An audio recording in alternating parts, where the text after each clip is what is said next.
नमस्कार, सभी को नमस्कार। कैसे हैं आप लोग? उम्मीद है कि आप सभी बहुत अच्छे होंगे। और मेरे साथियों, मैं आपकी सेवा में मंडे टू फ्राइडे 9:30 बजे रहता हूं। और संडे को, क्योंकि दिन भर टेस्ट होती है तो उसका डिस्कशन होता है, ढेर सारे क्लास लाइव रहते हैं। उस बीच आपकी क्लास 10 बजे से संडे को रहता है।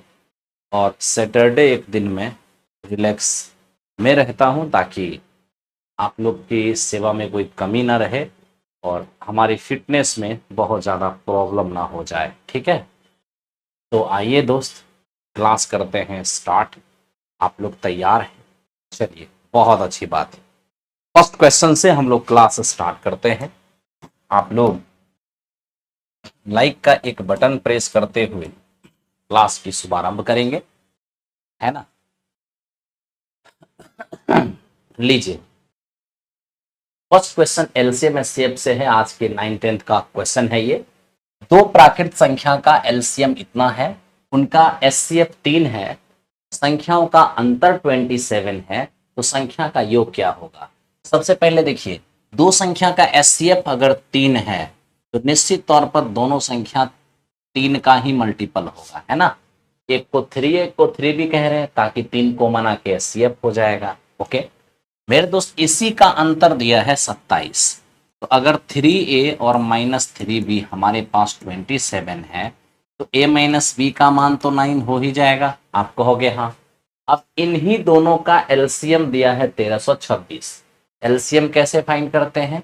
तो मेरे दोस्त, अगर आपको एलसीएम फाइंड करना है तो जो दोनों में कॉमन है उसे कॉमन ले लीजिए, और जो कॉमन नहीं है आप उसे मल्टीप्लाई कर दीजिए। ठीक है, यही आपके एलसीएम हो गया, और एलसीएम है 1326। अब यहां से अगर हम ए बी का मान फाइंड करते हैं तो हम देखते हैं 4 तिया 12, 4 तिया 12, 2 तिया 6। ठीक है, तो ये इस तरीके से हमें ए और बी का प्रोडक्ट 420 दिखता है।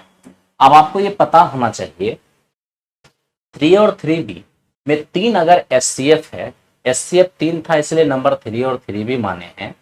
जब इनमें से 3 कॉमन ले लेते हैं तो एचसीएफ क्या होता है? Highest common factor. 3 कॉमन आ गया तो अब कुछ भी कॉमन नहीं आएगा, यानी ए और बी जो है वो को प्राइम है। तो ए और बी ऐसा दो मान है जिनमें कुछ भी कॉमन नहीं आना चाहिए। दोनों का अंतर यहाँ पर 9 है और दोनों का गुणनफल 442 है। तो मैं कहूंगा कि ये जो दोनों का प्रोडक्ट 442 है ना, 442 को ही थोड़ा सा मेरे दोस्त टुकड़ा बना लो।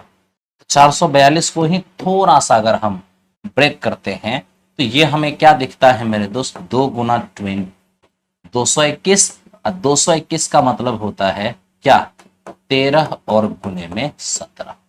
ठीक है, तो इस प्रकार 442 2 गुने 13 गुना 17 हो गया। ठीक है, तो अब मेरे दोस्त वहां पर ऐसा दो ग्रुप बनाओ, गुना करने से इतना अंतर 9, अंतर 9 अगर रखना है तो ऐसे रखना होगा 26 और 17 का। ठीक है, 26 और 17 का अगर रखेंगे तो 26 माइनस 17 9 भी हो जाएगा, और 26 गुने 17 442 भी हो जाएगा। तो आपको इतनी सी बात समझ में आ गया होगा कि ए का मान 26 और बी का मान 17 रखने से सेटिस्फाई हो जाएगा। तो हमसे इन दोनों का योग ही तो मांगा है, तो 3 कॉमन ले लीजिए। ए का मान 26 है, बी का मान 17 है, तो 3 गुने 43 हो जाएगा, यानी 129 इस क्वेश्चन का आंसर होगा। अतः हम ये कह सकते हैं 129 इस क्वेश्चन का आंसर होगा। तो पहला सवाल था, थोड़ा सा ढंग का क्वेश्चन था। तो मेरे दोस्त, ढंग के जो क्वेश्चन होंगे उसको तो मेरे दोस्त उसी तरह से आपको करना होगा, है ना? चलिए, रमन गोस्वामी, भगवान से पूजा करता हूं कि आपकी तबीयत ठीक रहे। धन्यवाद मेरे दोस्त, और मैं भी आपकी सेवा में किसी तरह की कमी नहीं रखने की पुरजोर कोशिश करता हूं और करता रहूंगा। ठीक है, चलो आओ चलते हैं क्वेश्चन नंबर नेक्स्ट। मेरे दोस्त देखो, जो क्वेश्चन जिस तरीके से आपके लिए बेस्ट हो सकता है, मैं उसी बेस्ट तरीके का प्रयोग करूंगा। ठीक है, आओ। धातु के एक पाइप की लंबाई 756 मीटर है। बाहरी और आंतरिक त्रिज्याएं दी हुई है। एक सेमी क्यूब वजन 7.5 ग्राम के बराबर है, तो बताइए इसकी धारिता क्या होगी। देखो दोस्त मेरे, मैं आपको एक चीज बताता हूं कि जब भी इस तरह का क्वेश्चन आप करने लग जाओगे तो इतना याद रखना कि ये थोड़ा कैलकुलेटिव होता है और आपको मेरे दोस्त कैलकुलेटिव बनाना ही होता है। तो कैलकुलेशन है तो कैलकुलेशन आपको करना होगा। सबसे पहले मैं ये सेमी देखा, ये सेमी देखा, वजन भी सेमी में देखा है, तो मेरे दोस्त मैं तुरंत इस वेट मीटर को सेमी में कन्वर्ट करूंगा। 7.56 मीटर का मतलब होता है 756 सेमी, तो से मल्टीप्लाई कीजिए, सेमी में बदल जाएगा। ठीक है, और अब तो मेरे दोस्त ये हमारे पास एक खोखला पाइप है जिसकी आंतरिक और बाह्य त्रिज्या दी हुई है, साथ ही साथ लंबाई दिया हुआ है पाइप का। पाइप का हमको वजन चाहिए तो वॉल्यूम निकालना होगा। ठीक है, और यदि खोखला बेलन है तो पाइप बड़ी आर स्क्वायर माइनस छोटी आर स्क्वायर और इंटू अपना एच हो जाएगा। तो पाई का मान 22/7। तो ये देखो R square minus R square ये होता क्या है, ये मेरे दोस्त ए प्लस बी। सुनिए, क्या हम इसको R plus R into R minus R नहीं कर सकता हूं क्या? आपको क्यों नहीं कर सकते हैं? तो जब आप ए प्लस बी करने जाएंगे तो मेरे दोस्त आपको 4 नजर आएगा। जब आर माइनस आर करने जाएंगे तो मेरे दोस्त 1 नजर आएगा, और इंटू क्या, तो इंटू हमारा है 756 सेमी। अब यहां से थोड़ा सा कैलकुलेट कर ले अगर, तो 108 हो जाएगा। ठीक है, तो अब क्या करेंगे दोस्त, ये 22 है हमारा और ये हमारा हो जाएगा 432। इतना सेमी क्यू आ जाएगा। ठीक है, अब इतना सेमी क्यू आपको दिख रहा है ना, और आप क्या जानते हैं, एक सेमी क्यू का वजन 7.5 ग्राम है। तो एक पॉइंट ध्यान देना, एक सेमी क्यू का वजन अगर 7.5 ग्राम है तो इतना सेमी क्यू का वजन क्या होगा, तो इसमें आप 7.5 ग्राम से गुना कर देंगे। ठीक है, तो ये आपको पूरा पूरा ग्राम में बदल जाएगा, लेकिन हमें आंसर केजी में चाहिए तो तुरंत आपको 1000 से भाग देना होगा। आप जैसे ही भाग देंगे 71.28 इतना केजी इस क्वेश्चन का आंसर होगा। ऑप्शन नंबर ए हो जाएगा। ठीक है, तो मेरे दोस्त जहां भी आपको सॉल्व करना होगा, कैलकुलेटिव क्वेश्चन होगा, तो वहां आपको सॉल्व करना ही पड़ेगा। ठीक है, चलिए पढ़ते हैं question number next. Water flow वाला क्वेश्चन भी सेट करिए। हाँ ठीक है, आपको जो एग्जामिनेशन में आपके लिए उपयोगी होगा हम लोग उस सब कुछ सेट करेंगे। ठीक है, आइए मेरे दोस्त चलते हैं क्वेश्चन नंबर 73 की। अब देखिए 73 नंबर क्वेश्चन क्या है, जहां मैं आपको फिर वही बात कहूंगा, कैलकुलेटिव क्वेश्चन होंगे तो आपको कैलकुलेशन करना ही पड़ेगा। जैसे देखिए 7500 रुपए वार्षिक ब्याज की दर पर, ठीक है मेरे दोस्त, 8% प्रतिवर्ष की दर से 1.5 वर्ष के लिए निवेश की जाती है। हमें कह रहा है कि अर्धवार्षिक रूप से चक्रवृद्धि ब्याज का मिश्रधन क्या होगा। मेरे दोस्त सबसे पहले ये कैसा हो रहा है, ये अर्धवार्षिक हाफ ईयरली।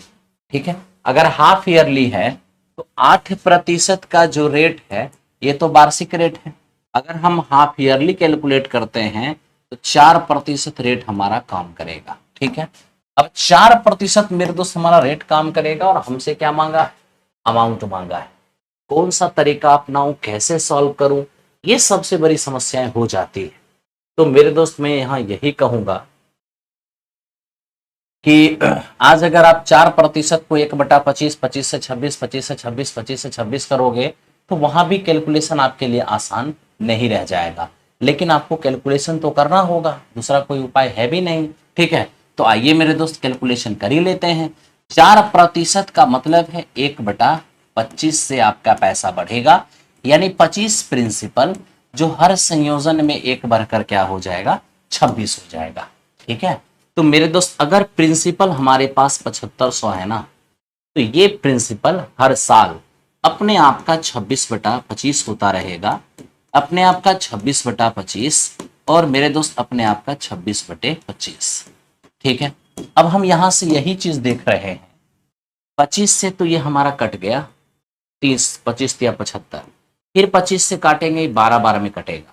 लेकिन मेरे दोस्त क्या ये कैलकुलेशन आसान होगा? नहीं, गुना तो आपको करना होगा। यहाँ मैं चाहूंगा कि 25 से भाग ना देना पड़े बाद में, तो 4 से नीचे गुना और 4 से ऊपर गुना कर लीजिए। ठीक है, तो इससे क्या होगा कि नीचे आपका 100 हो जाएगा। ओके मेरे दोस्त, और ऊपर आपको मल्टीप्लाई करना होगा। तो ऊपर आप मल्टीप्लाई जैसे ही आप करते हैं, ठीक है, तो ये आपको मल्टीप्लाई करने के बाद देखिए, ऐसे तो आप यहां पर डीएस का भी इस्तेमाल कर सकते हैं, क्योंकि सभी ऑप्शन में हम ये देख पा रहे हैं कि डीएस का मामला अलग अलग है। तो चलो हम यहां पर डीएस ही यूज कर लेते हैं, ज्यादा टेंशन क्या ही लेना, ठीक है ना। आइए, तो ये हमारा मेरे दोस्त 48 है, ये हमारा 26 है, ये हमारा 26 है, और ये भी हमारा 26 है, ठीक है। और अप्रॉक्स में तो आंसर जाना नहीं है, पूरा पूरा मेरे दोस्त गुना होके आंसर आएगा। तो आइए ना हम डीएस यूज करते हैं। हम देखिए डीएस कैसे यूज करेंगे, 8 4 12, 12 का डीएस तो हो जाएगा 3 मेरे दोस्त, ठीक है भाई। और ये 6 2 8, 8 ही रहेंगे, 6 2 8, 8 ही रहेंगे, 6 2 8, 8 ही रहेंगे। अब यहां से देख रहे हैं 8 8 8, 512, 512 और तिया कितना हो जाएगा, तो ये 1536। यानी कि यहां पर अगर हम डीएस देखने जाएंगे तो 6 3 9, 9 5 14, 14 1 15, यानी कि आपको मेरे दोस्त यहां पर डीएस कितना दिखेगा, 6 दिखेगा। तो 6 डीएस दिख रहा है हमारे आंसर का। देखते हैं क्या ऑप्शन में कहीं पर 6 डीएस हमें नजर आ रहा है। तो हम ये देख रहे हैं यहां पर मेरे दोस्त सबसे पहले 6 4 10, 10 8 18, मतलब 9 या 9 का मल्टीपल होगा तो उसको छोड़ते चले जाना। 8 5 13, 13 4 17, डीएस 8 हो जाएगा, ये मेरा आंसर नहीं जाएगा। दूसरी बात, हम यूनिट डिजिट का भी इस्तेमाल कर सकते हैं, लेकिन यूनिट डिजिट 8 आएगा तो सबका यूनिट डिजिट है, ठीक है। अब यहां देख रहे हैं हम 8 7 15, 3 18, ठीक है, 6 4 10, 10 8 18, तो मतलब यहां पर हमें ये दिखा 18 18 36, यानी मेरे दोस्त यहां पर हमारा डिजिटल सम मेरे दोस्त यहां पर 9 नजर आ रहा है। लेकिन अगर बात यहां करते हैं तो देखिए 6 4 10 8 18, ओके, इसको आप छोड़ दीजिए। इसके बाद 8 4 12, 12 3 15, 15 का डीएस 6, बिल्कुल डीएस 6 हो जा रहा है। ऑप्शन नंबर सी इस क्वेश्चन का आंसर हो जाएगा, ठीक है। तो आप इस तरीके से सी को आंसर बना सकते हैं। बाकी अगर आपको डीएस समझ में नहीं आया होगा तो आप इसे मल्टीप्लाई करेंगे, तो मल्टीप्लाई करने के बाद वही आएगा जो कि आप वहां पे देख पा रहे हैं, ठीक है। तो थोड़ा सा डीएस का इस्तेमाल तो यहां पर आपको करना होगा और गुना भाग करना होगा। अगर आप डीएस का इस्तेमाल नहीं कर सकते हैं तो फिर आपको गुना करना होगा, और गुना करने के बाद, ठीक है, 843648 और अपॉन में 100 दिखेगा, जो मेरे दोस्त हमारा 8436.48 ये आपका नजर आएगा।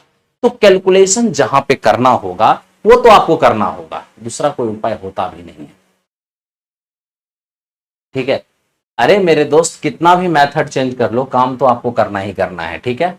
ये देखो मैट्रिक्स है, और मैट्रिक्स यानी 12th का क्वेश्चन, 11 12th का क्वेश्चन है, तो इसके लिए आपको कॉसलेंथर सर जैसे ही आते हैं आपको इसका डिस्कशन कराया जाएगा, ठीक है।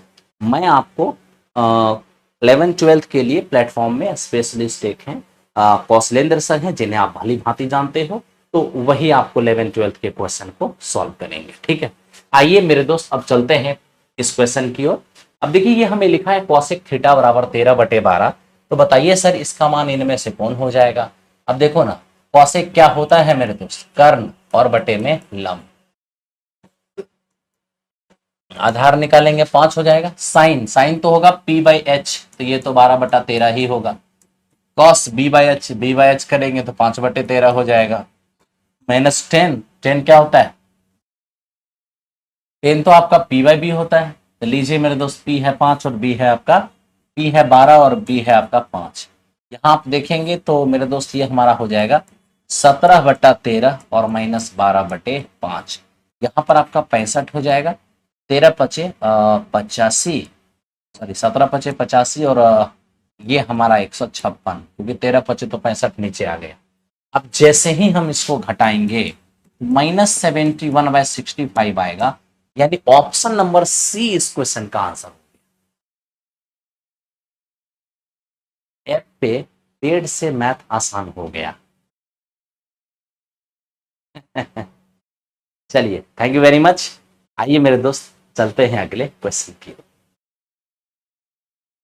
अब ये देखिए ये क्या है, कहता है किसी 5 मीटर ऊंचे प्लेटफॉर्म के ऊपर टावर के साथ उन्नयन कोण 30 डिग्री का था।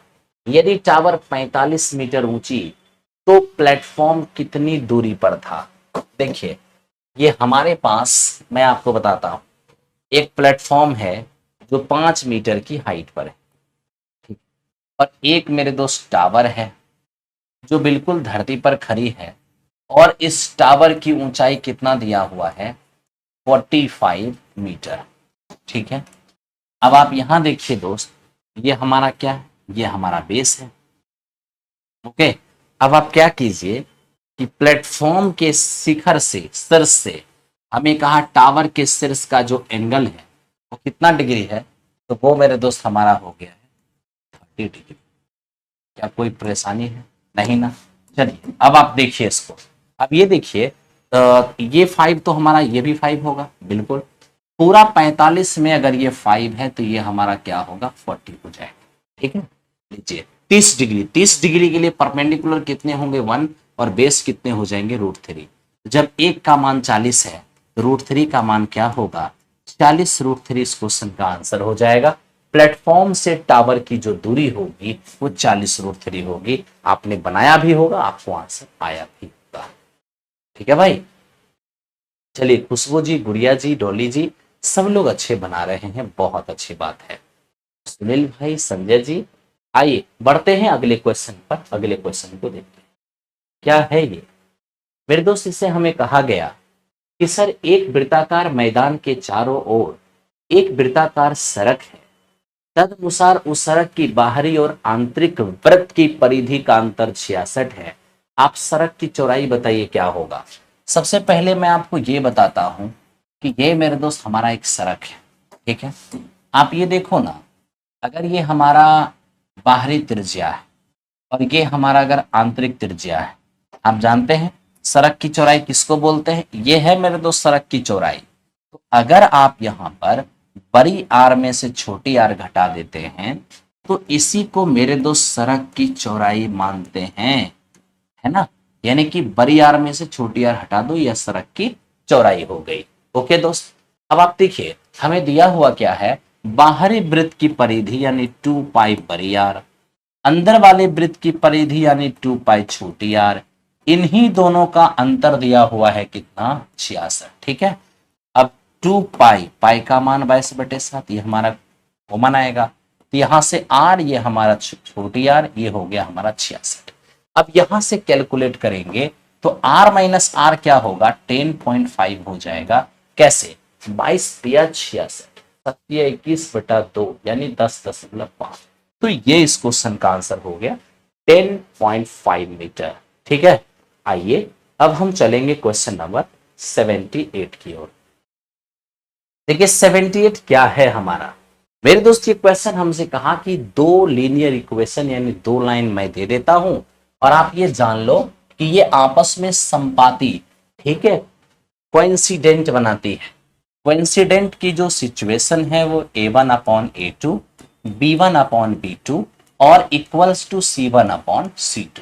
ठीक है, अब देखो फर्स्ट इक्वेशन में x की जो कोफिशिएंट है ये हमारा A1 है, दूसरे इक्वेशन में x का कोफिशिएंट हमारा 3 है, फर्स्ट इक्वेशन में y का कोफिशिएंट हमारा 2 है और दूसरे इक्वेशन में y का कोफिशिएंट हमारा k है। क्रॉस मल्टीप्लीकेशन करूंगा तो यहां पर हमें k का वैल्यू 6 नजर आएगा। तो ये इस क्वेश्चन का आंसर ऑप्शन नंबर सी हो चुका है।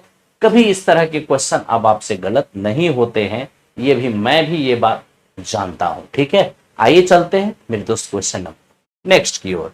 आप देखो ये कह रहा है एक रोम्बस का एरिया 24 मीटर स्क्वायर, अगर एक डायगोनल 8 मीटर हो तो रोम्बस की प्रत्येक भुजा की लंबाई क्या होगी। देखिए सबसे पहली बात 1/2 d1 इंटू d2, ये हमारे रोम्बस का एरिया हो गया जो दिया हुआ है 24 मीटर स्क्वायर। अब यहां से अगर हम d2 बनाते हैं, 4 और 4 से मेरे दोस्त ये 6 बार में कट जाएगा, ये हमारा d2 हो जाएगा। ठीक है, अब हम चाहते हैं कि आप थोड़ा सा दिमाग लगाइए। क्या, ये रहा एक रोम्बस, ओके, और रोम्बस की ये अपना डायगोनल है। रोम्बस का डायगोनल एक दूसरे को 90 डिग्री पर बाइसेक्ट करती है, यानी दोनों डायगोनल यहां पर बाइसेक्ट हो जाती है। एक डायगोनल 8 पहले से था, एक 6 दोबारा से निकल गया, तो जो 8 डायगोनल था वो 4 और 4 में बटेगा, जो 6 था वो 3 और 3 में बटेगा। मैं आपसे बस इतना कहता हूं कि क्या ये हमारा, ध्यान दो, क्या ये अपना राइट एंगल ट्रायंगल है? बिल्कुल। राइट एंगल ट्रायंगल में ये अगर आधार और लंब है तो कर्ण कितने हो जाएंगे? 5। तो मेरे दोस्त इस तरह से कर्ण हमारा 5 मीटर हो गया है। उम्मीद है कि आपको समझ में जरूर आया होगा। ठीक है, तो ये कर्ण जो है ना, यही रोम्बस का साइड है मेरे दोस्त। आइए अब बात हम इसकी करते हैं, एकदम ध्यान से, आराम से देखिए। इन्होंने कहा कि 25% वार्षिक चक्रवृद्धि ब्याज की दर से 64,000 रुपए की राशि उधार लेता है, प्रत्येक वर्ष के अंत में आंशिक पुनर्भुगतान के रूप में 3200 रुपए चुकाता है। ऐसी 3 किस्तों के भुगतान के पश्चात बकाया राशि क्या होगा, ये बताइए। मेरे दोस्त जानते हैं, ये जो अभी आपका क्वेश्चन है, इस क्वेश्चन को आप चेन रूल से बना सकते हैं या चेन रूल का क्वेश्चन कह सकते हैं। हर वर्ष के अंत में पैसा चुकाया जा रहा है, कोई बात नहीं। देखिए, आपने कर्ज कितना लिया? आपने कर्ज लिया है 64,000। ठीक है मेरे दोस्त, साल, पूरा साल जब आप इसे रखेंगे तो 25% यानी 1/4 आपको इंटरेस्ट लगेगा। और यदि आप 1/4 निकालते हैं, इसका 1/4 निकालेंगे तो 16 चौके 64, 16,000 इंटरेस्ट बनेगा। 64,000 में 16,000 ऐड कर देंगे तो ये आपका 80,000 क्या हो जाएगा? फर्स्ट ईयर के लास्ट में पैसे हो जाएंगे। अब इनमें से अगर आप 3200 रुपए चुका देते हैं तो मेरे दोस्त यहां से ये 76,800 रुपए बच जाता है। और ये अब जो 76,800 रुपए हैं, फिर मेरे दोस्त दूसरा पूरा साल ये आपके पास रहेगा, तो इस पर 25% इंटरेस्ट यानी 1/4 इंटरेस्ट बनेगा। तो क्या, तो 4 से देखिए ना, 19 चौको 76, 4 दूनी 8, 19,200 रुपए इंटरेस्ट बनेगा। जब आप उसको इसमें ऐड करते हैं तो 76 और 19 95, 96,000 रुपए आपका दूसरे साल के लास्ट में हो जाता है। फिर दूसरे साल के लास्ट में आप 3200 रुपए पे कर देते हैं, तो मेरे दोस्त बच कितना जाता है? 5 में से 3 गया तो 2, आप देखेंगे 92,800 रुपए ये आपके पास बच गया है। ठीक है, अब मैं आपसे यही कहता हूं कि ये जो मेरे दोस्त 92,800 रुपए जो बचा हुआ है, तीसरे साल जब इस पर 25% इंटरेस्ट यानी 1/4 लगेगा तो देखिए ना, 23 चौके 92, ठीक है, और 2 चौके 8, 23,200 हमारा ब्याज बनेगा। आप जैसे ही इसको ऐड करते हैं तो 115, 116, ठीक है, 1 लाख, मेरे मित्र ये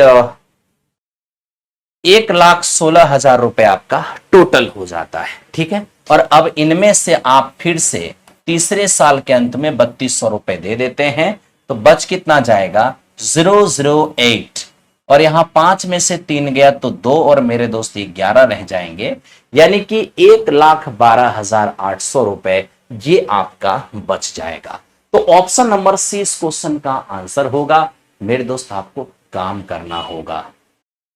ठीक है, ये देखिए चेन रूल का सवाल है। मैंने कर्ज लिया, इंटरेस्ट बनी, साल के अंत में लौटा दिया। फिर मेरे दोस्त जो पैसे बचे, अगले साल इस पर इंटरेस्ट बनी, पैसे लौटा दिए। ठीक है, इंटरेस्ट बनी, ऐड कर दिए, पैसे लौटा दिए। जो बचा उस पर फिर तीसरे साल इंटरेस्ट बनी, टोटल जो हुआ उसमें जो देना था दे दिए, अब क्या बच गया? तो हमसे क्वेश्चन यही कहा था कि सर 32,200 का जब आप 3 आंशिक भुगतान करेंगे तो उसके बाद कितने पैसे बच जाएंगे? 1,12,800 रुपए ये पैसे बच जाएंगे। ठीक है, तो चलिए अब हम चलते हैं क्वेश्चन नंबर नेक्स्ट। आगे बढ़िए और अगले क्वेश्चन को ध्यान से आप देखिए। ये तो सिंपल सा एचसीएफ का सवाल है। जब भी फ्रैक्शन का एचसीएफ निकालना है, एचसीएफ आपको न्यूमरेटर का निकालना होगा और एलसीएम आपको डिनोमिनेटर का निकालना होगा। ऊपर सब में से कॉमन तो 2 आएंगे और नीचे एलसीएम देखोगे तो 81 नजर आएगा, यानी ऑप्शन नंबर सी इस क्वेश्चन का आंसर हो जाएगा। आइए बढ़ते हैं क्वेश्चन नंबर नेक्स्ट की ओर। ये तो हो गया होगा। अब देखिए ये ट्रिगोनोमेट्री का एक अच्छा सवाल है, आप इसको थोड़ा समझिएगा कि किस हिसाब से इस सवाल को बनाया जा सकता है। देखो दोस्तों, एक्चुअल में क्वेश्चन है क्या, 1 प्लस साइन ए, ओके, 1 प्लस साइन बी और 1 प्लस साइन सी, 1 प्लस मेरे दो साइन सी, ये तीनों मल्टीप्लीकेशन में एलएचएस में है और यही चीज आरएचएस में लिखा हुआ है, लेकिन साइन चेंज है। आरएचएस में लिखा है 1 माइनस साइन ए, 1 माइनस साइन बी और मेरे दोस्त 1 माइनस साइन सी। ठीक है, ये जब भी क्वेश्चन आता है तो आपसे यही पूछा जाता है ईच साइड किसके बराबर है ना, ईच साइड यानी ये साइड या ये साइड किसके बराबर है। अरे एक्चुअल में है तो दोनों सेम ही, तो हमें यही कहता है कि अगर ये दोनों सेम है तो मुझे ये बताओ इनमें से प्रत्येक किसके बराबर है।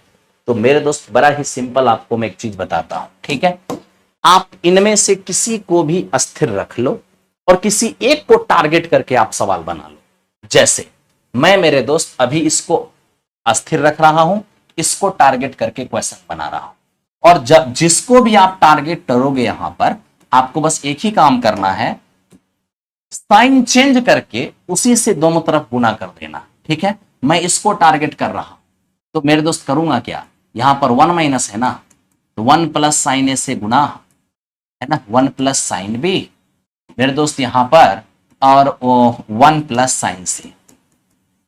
मैंने क्या किया, जिसको मैंने टारगेट किया था उसका चिन्ह बदल के गुना करके। क्या आप गुना सिर्फ आरएचएस में करेंगे, नहीं, आपको गुना एलएचएस में भी करना होगा, यानी सेम चीज से 1 प्लस साइन ए, जिससे आपने उधर गुना किया है उसी चीज से। ठीक है भाई, 1 प्लस साइन ए, 1 प्लस साइन बी और 1 प्लस साइन सी। ठीक है, अब क्या, तो सेम चीज जब 2 बार मल्टीप्लाई होगा तो आप तो जानते हैं कि 1 प्लस साइन ए, ठीक है, और 1 प्लस साइन बी और मेरे दोस्त ये 1 प्लस साइन सी, ये क्या हो जाएगा आपस में सेम चीज जब 2 बार गुना होगा तो उसका स्क्वायर हो जाएगा। एक बात बताऊं, ऐसे सवाल जिंदगी में एक ही बार बनाना होता है, दोबारा नहीं, दोबारा जब भी दिखेगा तो आंसर चला जाएगा। ठीक है, अब यहां देखना, a minus B into A plus B, 1 minus sine into 1 plus sine, क्या होगा, a minus B into A plus B तो हो जाएगा A square minus B square और 1 माइनस साइन स्क्वायर क्या हो जाएगा आपका कॉस स्क्वायर हो जाएगा। ठीक है, 1 minus sine B 1 plus sine B, A minus B into A plus B, A square minus B square, तो 1 माइनस साइन स्क्वायर ये क्या हो जाएगा आपका कॉस स्क्वायर हो जाएगा। ठीक है, अब ये देखो 1 minus sign C 1 plus sign C, A minus B into A plus B, A square minus B square, तो 1 माइनस साइन स्क्वायर ये हो जाएगा आपका कॉस स्क्वायर। ठीक है, मैं कुछ नहीं बस इतना ही चाहता हूं कि आप इस स्क्वायर को ट्रांसफर करिए। आप जैसे ही मेरे दोस्त स्क्वायर ट्रांसफर करते हैं इधर तो ये हो जाएगा प्लस माइनस कॉस ए कॉस बी और मेरे दोस्त कॉस सी, इधर क्या रह जाएगा हमारा 1 प्लस साइन ए 1 प्लस साइन बी और मेरे दोस्त 1 प्लस साइन सी। ठीक है, तो इतना बराबर हमारा ये आंसर आ गया। कोई फर्क नहीं पड़ेगा, अगर आप इसको स्थिर रखकर इसे टारगेट करके बनाएंगे तो भी वही बात आएगा, यानी ये अगर इसके बराबर है तो जो इसका मान आएगा वही इसका मान आएगा, यानी कि ये दोनों में से प्रत्येक इसके बराबर होगा, है ना। तो आपका मेरे दोस्त इस तरह से आंसर ऑप्शन नंबर बी चला जाएगा। यहां पर मैं आपको एक छोटी सी बात बताता हूं, ये क्वेश्चन साइन में, अगर ये साइन में गिवन है तो आंसर कॉस में आएगा, अगर ये कॉस में गिवन है तो आंसर मेरे दोस्त साइन में आएगा। हम उम्मीद करते हैं इतनी बात आपको समझ में आया होगा। जब क्वेश्चन को सेट करते टाइम इसको जब कर ही दिया गया है तो मैं इससे इर्द गिर्द की बात भी कुछ बता देता हूं कि और यहां पर क्या क्वेश्चन सेट हो सकता है। तो देखो मेरे दोस्त, 2 टाइप का क्वेश्चन यहां पर और सेट हो सकता है। जैसे आपका ये क्वेश्चन हो सकता है 1 plus cos A 1 plus cos B 1 plus cos C, ठीक है, बराबर 1 minus cos A, 1 minus cos B, और मेरे दोस्त ये 1 माइनस कॉस सी। ठीक है, ये दोनों ही बराबर है। आपसे कहेगा कि इनमें से प्रत्येक किसके बराबर होगा, में से प्रत्येक किसके बराबर होगा। तो सिंपल सा मेरे दोस्त यहां पर आंसर जाएगा, ठीक है क्या, प्लस माइनस साइन ए, ओके, साइन बी, और मेरे दोस्त साइन सी। ठीक है, इतनी बात आपको बता दी। अब यहां पर एक क्वेश्चन और सेट हो सकता है, वो ये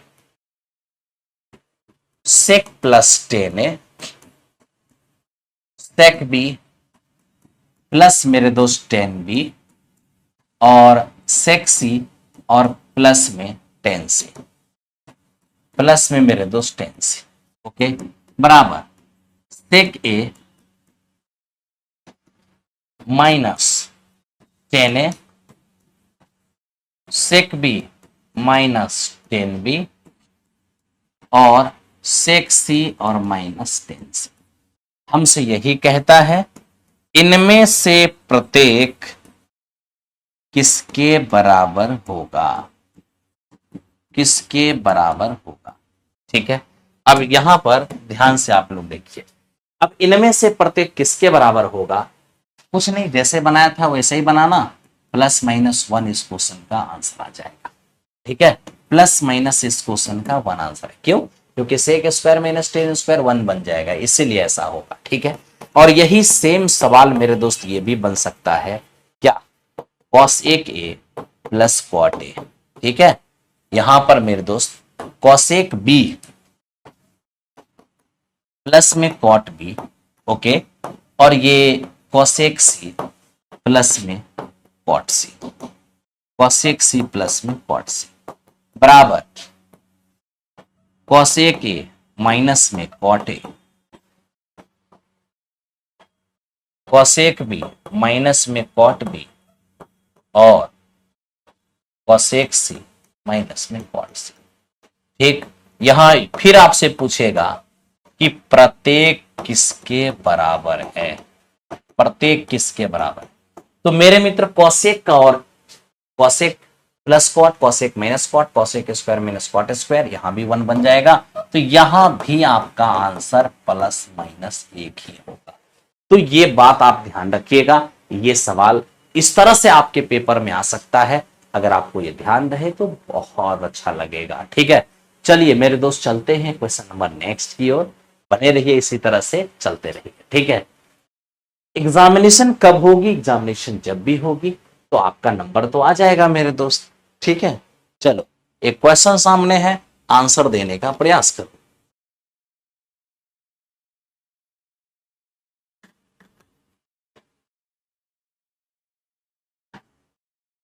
बिल्कुल, ये 6 to 8 और 9-10 दोनों के लिए सफिशियंट है, 6 to 8 के लिए भी ठीक है ना, बिल्कुल यूजफुल है मेरे दोस्त। आइए अब देखिए PQR में, PQR एक त्रिभुज है, PQ बराबर इतना, Q बराबर 68 सॉरी 58 डिग्री, S और T PQ PR पर दो ऐसे पॉइंट हैं, STR 122, PS दिया है 14, PT दिया है 12, RT क्या होगा। अब देखो मैं आपको क्या बताता हूं मेरे दोस्त, हमारे पास एक ट्रेंगल है, ठीक, और ट्रेंगल है PQR, ओके। हमसे क्या कहा गया, हमसे कहा कि PQ पर एक पॉइंट है S, लीजिए PQ पर एक पॉइंट है S, और PR पर एक पॉइंट है T, एक पॉइंट है T। जैसे ही इसको मिलाते हैं तो STR यानी ये एंगल हमारा 122 दिया हुआ है, साथ ही साथ एंगल Q ये हमारा 58 दिया हुआ है। ठीक है मेरे दोस्त, अब मैं आपसे कुछ पूछता हूं, साइड क्या क्या है। PS आपका 14 है, PT आपका 12, ये आपका 12 है, और कोई है PQ 24, पूरा 24 जिसमें ये 14 है तो ये हमारा 10 होगा। ठीक है, हमें RT का मान मांगा है, इसका मान इसको मेरे दोस्त मैं x मान लेता हूं, ठीक है। और अब आपको कुछ यहां पे दिखाता हूं। इस प्रकार का क्वेश्चन जनरली सिमिलरिटी पर बनता है। अब देखिए कैसे सिमिलरिटी पर बनेगा। छोटा त्रिभुज और बड़े त्रिभुज में थोड़ा कुछ केस करो। पहले मुझे ये बताओ कि ये एंगल कितना होगा। अरे रेखा पर 180, 180 मगर इधर 122 है तो ये पक्का हमारा 58 हो जाएगा। आप कहोगे हाँ जी सर 58 तो हो जाएगा। आप ये वाली एंगल देखो, दोनों में मेरे दोस्त कॉमन है, छोटे वाले ट्रायंगल में भी और बड़े वाले ट्रायंगल में भी। तो क्या होगा, छोटे वाले ट्रायंगल में ये दोनों एंगल बड़े वाले ट्रायंगल में इस दोनों एंगल के इक्वल है। यानी छोटे का दो कोण और बड़े त्रिभुज का दो कोण आपस में बराबर है। तब तो छोटे त्रिभुज का ये तीसरा कोण बड़े त्रिभुज के इस तीसरे कोण के बराबर हो जाएगा। यानी angle angle angle similarity theorem से दोनों ही त्रिभुज सिमिलर हो गया। जैसे ही ट्रायंगल सिमिलर हो गए हैं, बराबर कोण के सामने के भुजा का अनुपात बराबर होगा। तो 58 के सामने छोटे त्रिभुज में आपको 14 दिख रहा है और 58 के सामने बड़े त्रिभुज में आपको 12 प्लस एक्स दिख रहा है। 12 प्लस एक्स लिख दो बराबर। फिर देखना मेरे दोस्त, ये वाली एंगल में छोटे त्रिभुज के सामने आपको 12 दिख रहा है और इसके बराबर ये है, और इसके सामने बड़े त्रिभुज में आपको क्या दिख रहा है, 24 दिख रहा है। तो यहां पर अगर हम सॉल्व करते हैं 14 और अपॉन 12 प्लस एक्स बराबर 1/2, तो ये 12 प्लस एक्स बराबर हो जाता है 28। तो एक्स का मान क्या होगा मेरे मित्र 16 हो जाएगा। तो इस प्रकार बी नंबर इस क्वेश्चन का आंसर होगा। आर टी बराबर हमारा 16 हो जाएगा। ठीक है, हम उम्मीद करते हैं समझ में आपको आया होगा। अच्छा सर, कुरुक्षेत्र बैच में पेमेंट नहीं हो रहा है, ऐसे कैसे हो सकता है? पेमेंट के प्रोसेस में अगर कोई दिक्कत होगा तो उसे ठीक कर दिया जाएगा, है ना। आप ट्राई करिए ना 1-2 बार, वो ठीक हो जाएगा मेरे दोस्त। ऐसे प्लेटफॉर्म पर पेमेंट कैसे करें, इसके लिए मेरे दोस्त आपके इसी चैनल पर वीडियो दिया हुआ है, आप उस वीडियो को देख लीजिएगा। देखिए अभी जिनका भी एस्टेट का पेपर हो गया है, अब एस्टेट पेपर के बाद वो 4.0 की तैयारी करना चाहेंगे, तो 4.0 के लिए ये कुरुक्षेत्र 4.0 का जो बैच है 6 to 8 स्पेशल, ठीक है, वो मेरे दोस्त अगर वो 9-10th स्पेशल करना चाहे तो 9-10th स्पेशल भी अवेलेबल है। ठीक है, साथ ही साथ कुरुक्षेत्र 4.0 6 to 8 9-10th अगर वो कॉम्बो रखना चाहें तो मेरे दोस्त वो भी आपका अवेलेबल है। ठीक है, मैथ स्पेशल, ये 4.0 की मैंने बात किया है। ठीक, और 3.0 की जो 1 to 5 स्पेशल है, ये मेरे दोस्त आपके लिए प्लेटफॉर्म बाय नवीन कुमार सिंह एप्लीकेशन पर अवेलेबल है। ये 1 to 5 स्पेशल है, ठीक है, जो अभी फास्ट रिवीजन के रूप में कराया जा रहा है। लेकिन ये कुरुक्षेत्र 4.0 जो आप देख रहे हैं, ये आपके अगस्त को टारगेट करके पढ़ाया जा रहा है, जो 4.0 में मेरे दोस्त आपका हेल्प करने वाला है। ठीक है, चलिए चलते हैं। बिल्कुल 4.0 के लिए कुरुक्षेत्र 4.0 स्पेशल है। आइए अब आइए मेरे दोस्त इस क्वेश्चन को ध्यान से देखिए। ये क्या है, कह रहे कि एक समद्विबाहु त्रिभुज की प्रत्येक समान भुजाएं 15 सेमी है और उन दोनों भुजाओं के बीच बनने वाले कोण 90 डिग्री है, तो त्रिभुज का क्षेत्रफल क्या होगा। अब देखिए ना, किसी त्रिभुज का दो भुजा बराबर होगा और उन्हीं दोनों बराबर भुजा के बीच अगर बनेगा 90 डिग्री का कोण, तो आप इतना श्योर रहिए कि वो कौन सा त्रिभुज होगा, वो मेरे दोस्त समद्विबाहु समकोण त्रिभुज होगा। ठीक है, आइसोसेलेस राइट एंगल ट्रायंगल, जिसके लंब आधार इक्वल होते हैं। क्यों? क्योंकि कर्म तो लार्जेस्ट साइड होती है, वो किसी के इक्वल तो हो ही नहीं सकता, है ना, सबसे बड़ा होगा। तो यही बराबर साइड जो है वो 15 और 15 दिया है। इस राइट एंगल ट्रायंगल की एरिया हमसे फाइंड आउट करने कह रहा है, तो एरिया क्या होगा 1/2 बेस इंटू हाइट, बेस और इंटू हाइट, तो रिजल्ट होंगे 225/2, इतना सेमी स्क्वायर। Option number B. हमें उम्मीद है आपको समझ में आया होगा। आंसर हमारा सी हो जाएगा क्योंकि ये 255 है। ठीक है, हालांकि मैं आपको जब ये बता दिया तो एक पॉइंट और आपको यहां बता ही देता हूं कि कभी भी आइसोसेलेस राइट एंगल ट्रायंगल में जहां पर दो भुजा बराबर हो, इसके एरिया का एक और कंसेप्ट होता है 1/4 कर्ण स्क्वायर। तो कभी कभी डायरेक्ट आपको समद्विबाहु समकोण त्रिभुज का कर्ण देकर एरिया पूछेगा तो आप इस कंसेप्ट का यूज कर सकते हैं। ठीक है, ज्यादा क्लास नहीं हुआ है प्रिया चंदन, कुछ ही क्लास हुआ है और वहां पर अवेलेबल है जो क्लास छोटे मोटे हो गए हैं वो रिकॉर्डेड फॉर्म। ठीक है, आइए आगे चलते हैं अगले क्वेश्चन पर। देखिए हमने आपको चाहे वो इलिप्स हो, हाइपरबोला हो, पाराबोला हो, डिफरेंशिएशन हो, इंटीग्रेशन हो, इस क्वेश्चन को मैं अंडरलाइन करके रख दे रहा हूं क्योंकि ये क्वेश्चन कौशलेंद्र सर को दे दिया गया है, ये आपको कौशलेंद्र सर कराएंगे। ठीक है, चलिए आगे बढ़ते हैं क्योंकि 11th-12th स्पेशलिस्ट हम लोग के यहाँ कौशलेंद्र सर हैं जिन्हें आप अच्छी तरह से जानते हो। देखो सरल रेखा 4x + 3y = 12 निम्न में किससे गुजरती है, यानी ये जो लाइन है वो किस किस क्वाड्रांट से गुजरती है। तो सबसे पहले किसी भी लाइन को क्वाड्रांट एक्सिस पर बैठाने के लिए आप उसे इंटरसेप्ट फॉर्म में लेके आइए, यानी इस फॉर्म में आपको उसे तुरंत लेके आ जाना चाहिए। अब इसके लिए बराबर में 1, तो 1 लाने के लिए तो आपको 12 से डिवाइड करना ही पड़ेगा।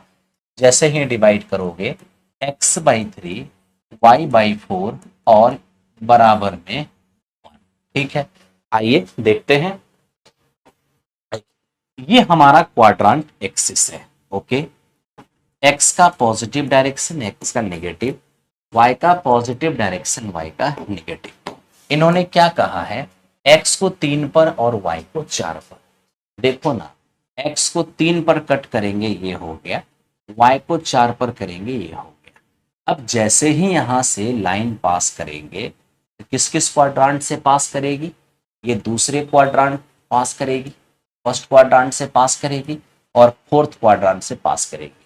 दूसरा, फर्स्ट और फोर्थ, तो देखिए पहला, दूसरा और फोर्थ, यही इस क्वेश्चन का आंसर हो गया है। ठीक है, तो उम्मीद है कि बी नंबर आपको समझ में आया होगा कि क्यों आंसर हुआ इसका बी नंबर।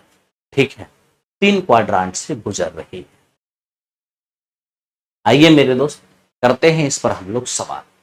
एक वृत्त की 2 जीवाएं ए बी और सी डी वृत्त के अंदर कहीं एक पॉइंट पी पर एक दूसरे को इंटरसेक्ट करती है। ए बी दिया है, पी सी दिया है, ए पी दिया है, सी डी का मान आपसे पूछ रहा है। देखिए ये आपके पास एक सर्कल है, इसकी 2 जीवाएं, एक कोड ये हो गया और दूसरा कोड ये हो गया। एक को इन्होंने ए बी कहा है और एक को सी डी कहा है और इन दोनों का पॉइंट ऑफ इंटरसेक्शन पी कहा है। ठीक है, आप देखोगे कि पी भी कितना दिया है अपने पास, तो देखो ए बी दिया है 7 जिसमें ए पी दिया है 4। जानते हो पूरा ए बी 7 है जिसमें ये 4 है तो ये पक्का 3 हो जाएगा, हो गया हाँ सर। उसके बाद पीसी दिया है अपने पास 2। ठीक है, तो पीसी का मान 2 दिया है और हमसे पीडी सीडी का मान मांग रहा है पूरा सीडी। ठीक है, तो मैं आपसे क्या कहूं, बस एक छोटा सा कंसेप्ट यूज कर लो। जब इस तरीके से 2 जीवा एक दूसरे को किसी पॉइंट पर इंटरसेक्ट करेगी तो जीवा का अपने ही टुकड़ा का प्रोडक्ट इक्वल होता है, यानी कि ये जो ए बी जीवा है ना जिसमें एक टुकड़ा ए पी और एक पी बी है, तो ये ए पी और पी बी का जो गुणनफल होगा वही सी पी और पी डी का भी गुणनफल होगा। तब तो ये 4 और 3 12 हो रहा है, तो इन दोनों को गुना करके भी 12 आना चाहिए। तो ये हमारा 4 3 12 हो गया, तो ये हमारा 2 6 12 होगा, यानी ये हमारा 6 हो जाएगा। हमें पूरा सी डी चाहिए, तो 2 और प्लस 6, 2 + 6 कितने हो जाएंगे, 8 हो जाएंगे। तो इस क्वेश्चन का आंसर हमारा 8 होगा। ऑप्शन नंबर बी आप अच्छे से कर रहे होंगे। ठीक है, आप बिल्कुल इसी तरह लाइक का बटन प्रेस करते रहिए और मेरे दोस्त आप अपना काम करते रहिए। आइए अब हम चलते हैं क्वेश्चन नंबर 88 की ओर। अब देखिए ये 88 नंबर क्वेश्चन क्या है, इन्हें डीई और बीसी को पैरेलल कहा है। जैसे ये दोनों पैरेलल हो गया ना, सिमिलैरिटी, थेल्स थ्योरम सारा कुछ इस पे लग जाएगा। देखते हैं क्या जरूरत पड़ता है। एडी का मान 2.5 है, ये 2.5 हो गया। बीडी का मान 3.5 है, तो ये हमारा 3.5 हो गया। उसके बाद ईसी हमारा 4.2 है, ये 4.2 हो गया। हमें चाहिए एसी का मान, ये पूरे एसी का मान मांग रहा है, इसको एक्स मान लीजिए। ठीक है, और थेल्स थ्योरम ही लगा दीजिए। अगर आप यहाँ पे थेल्स थ्योरम लगाते हैं तो मेरे दोस्त क्या होगा, जब किसी ट्रायंगल में किसी एक जब भी किसी ट्रायंगल में बेस के पैरेलल लाइन कहीं से खींच दिया जाए तो वो अन्य दो साइड को एक ही रेशियो में बांटेंगे। यानी थेल्स थ्योरम के अनुसार AD बटा DB बराबर AE बटा EC हो जाएगा। ठीक है, AD और बटे DB और बराबर AE और बटे EC हो जाएगा। तो मेरे दोस्त ये हमारा 2.5 है, ये हमारा 3.5 है, बराबर AE अपना x है और EC अपना 4.2 है। अब यहां से हम ये देख रहे हैं, ये डेसिमल हटा, ये भी डेसिमल हटा। अब आप देखेंगे 5 पचे 25, 7 पचे 35, 7 से इसको काटेंगे 0.6 हो जाएगा, यानी x का मान आ जाएगा 3। x का मान 3 हो गया, लेकिन हमें तो चाहिए AC। अगर हमें AC फाइंड करना है तो AC में हमारा x भी होगा और 4.2 भी होगा। तो AC तो हमारा 3 सॉरी x का मान तो 3 आ चुका है, यानी 7.2 इस क्वेश्चन का आंसर होगा और ऑप्शन नंबर C हो जाएगा। ठीक है, बहुत बहुत बात क्लास। बिल्कुल, एकदम ऐसे ही लाइक का बटन प्रेस करते हुए और मेरे दोस्त काम करते रहे। ठीक है, हो गया ये अपना। ओके, बढ़ो नेक्स्ट क्वेश्चन की ओर। लो मेरे दोस्त, और अब आप इस क्वेश्चन को करो और देखो ये कैसा क्वेश्चन है। सर कितना भी करते हैं 2 या 3 क्वेश्चन गलत हो ही जाता है। इसके लिए क्या करना होगा, थोड़ा सा कंसंट्रेशन रखना होगा पेपर सॉल्व करते टाइम पर, और एक सेट रोजाना आपको अपने घर पर भी लगाना होगा। इससे क्या होगा कि आपकी इस तरह की जो कन्फ्यूज़न है, मिसअंडरस्टैंडिंग है, या फिर टाइम प्रेशर में गलत करने के जो हैबिट है, इस सब से आप निजात पाएंगे। उसके लिए आपको एक सेट रोजाना घर पर लगाना होगा। ठीक है, आइए मेरे दोस्त देखो, कुछ बच्चे कह रहे हैं कि आप पहले तो मैथ समझ में आता है। सर आप पढ़ाते हैं तो मैथ समझ में आता है, बाकी किसे नहीं आता। No, I request you, okay, no attitude. ये एटीट्यूड किस में है मेरे दोस्त? ये एटीट्यूड किस में है? सबको एक ही जगह जाना है, वापस जाना है। ठीक है, आइए देखते हैं। देखिए यहां पर हमें ए और बी दोनों ही एंगल के बारे में कहा कि ये दोनों एंगल ए से 0 से बड़ा है, 45 से छोटा है। तो इतना तो कंफर्म हो गया कि ए और बी दोनों ही फर्स्ट क्वाड्रेंट में है। और 0 से बड़ा और 45 से छोटा का मतलब है कि ए और बी में दोनों में प्रत्येक की वैल्यू 45 से कम होगा। यानी अगर 44.9 44.9 भी हो जाएगा तो ऐड करने से 89 होगा, ग्रेटर देन 90 नहीं होगा, मतलब 90 से बड़ा नहीं होगा। ए प्लस बी का मान भी 90 से बड़ा नहीं होगा। इसका मतलब ए बी दोनों को जोड़ने पर भी ये फर्स्ट क्वाड्रेंट में ही नजर आएंगे। ठीक है, ये इंस्ट्रक्शन इसलिए दिया है ताकि आप किसी भी रेशियो का मान नेगेटिव ना ले लें। ठीक है, अब ये देखो, आपका एक एंगल ए प्लस बी है और एक एंगल आपका ए माइनस बी है, और आपसे 10 2a का मान मांगा है। अभी हम 10 पे नहीं जा रहे, अभी हम 2a पर जा रहे हैं। हम एंगल को रिलेट करना चाह रहे हैं। तो ए plus B A minus B, मुझे 2a का मान चाहिए। तो मैं बस ये कहूंगा कि थोड़ा देखो कि अगर a प्लस बी में मैं अगर a माइनस बी ऐड कर दूं, क्या होगा? b से b कट जाएगा और बिल्कुल 2a आ जाएगा। आ तो गया 2a, आपको गया हाँ जी सर। क्या किया आपने? आपने दोनों एंगल को ऐड किया है तो 2a आ गया है। ठीक है, तो मेरे दोस्त आप एक काम करो, 10 आप इधर भी लगा दो और 10 आप इधर भी लगा दो। अब आप सोच रहे होगे 10 क्यों लगाऊं दोनों तरफ? क्यों, मुझे तो 10 में ही मान चाहिए। ठीक है, तब तो हमें यहाँ भी 10 में कन्वर्ट करना होगा, तो कर लेंगे ना। ये हमारा आधार है, ये हमारा कर्ण है, यहाँ पर P निकालेंगे तो 7 आएगा। यानी 10 में अगर हम यहाँ से a प्लस बी का मान निकालते हैं तो 7 और बटे 24 हो जाएगा। उसी तरह से यहां अगर देखते हैं, ये हमारा साइन है ना, ये हमारा P है और ये हमारा H है। अगर यहाँ पर हम B निकालते हैं तो मेरे दोस्त कितने हो जाएंगे 8।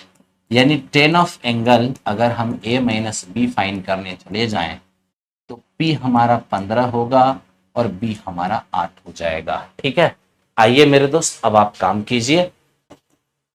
10 ये पूरा को A और पूरा को B मानते हैं तो क्या हो जाएगा, ये हमारा 10A प्लस 10B और अपॉन 1 माइनस 10A और इनटू मेरे दोस्त 10B। क्लियर है? ठीक है, अब आप लेके आ जाओ उसे। 10A हमारा 7/24 है, A प्लस बी 7/24 है और ये हमारा मेरे दोस्त 15/8 है। डिनोमिनेटर में देखो 1 माइनस 7/24, 7/24 और मेरे दोस्त ये हमारा 15/8।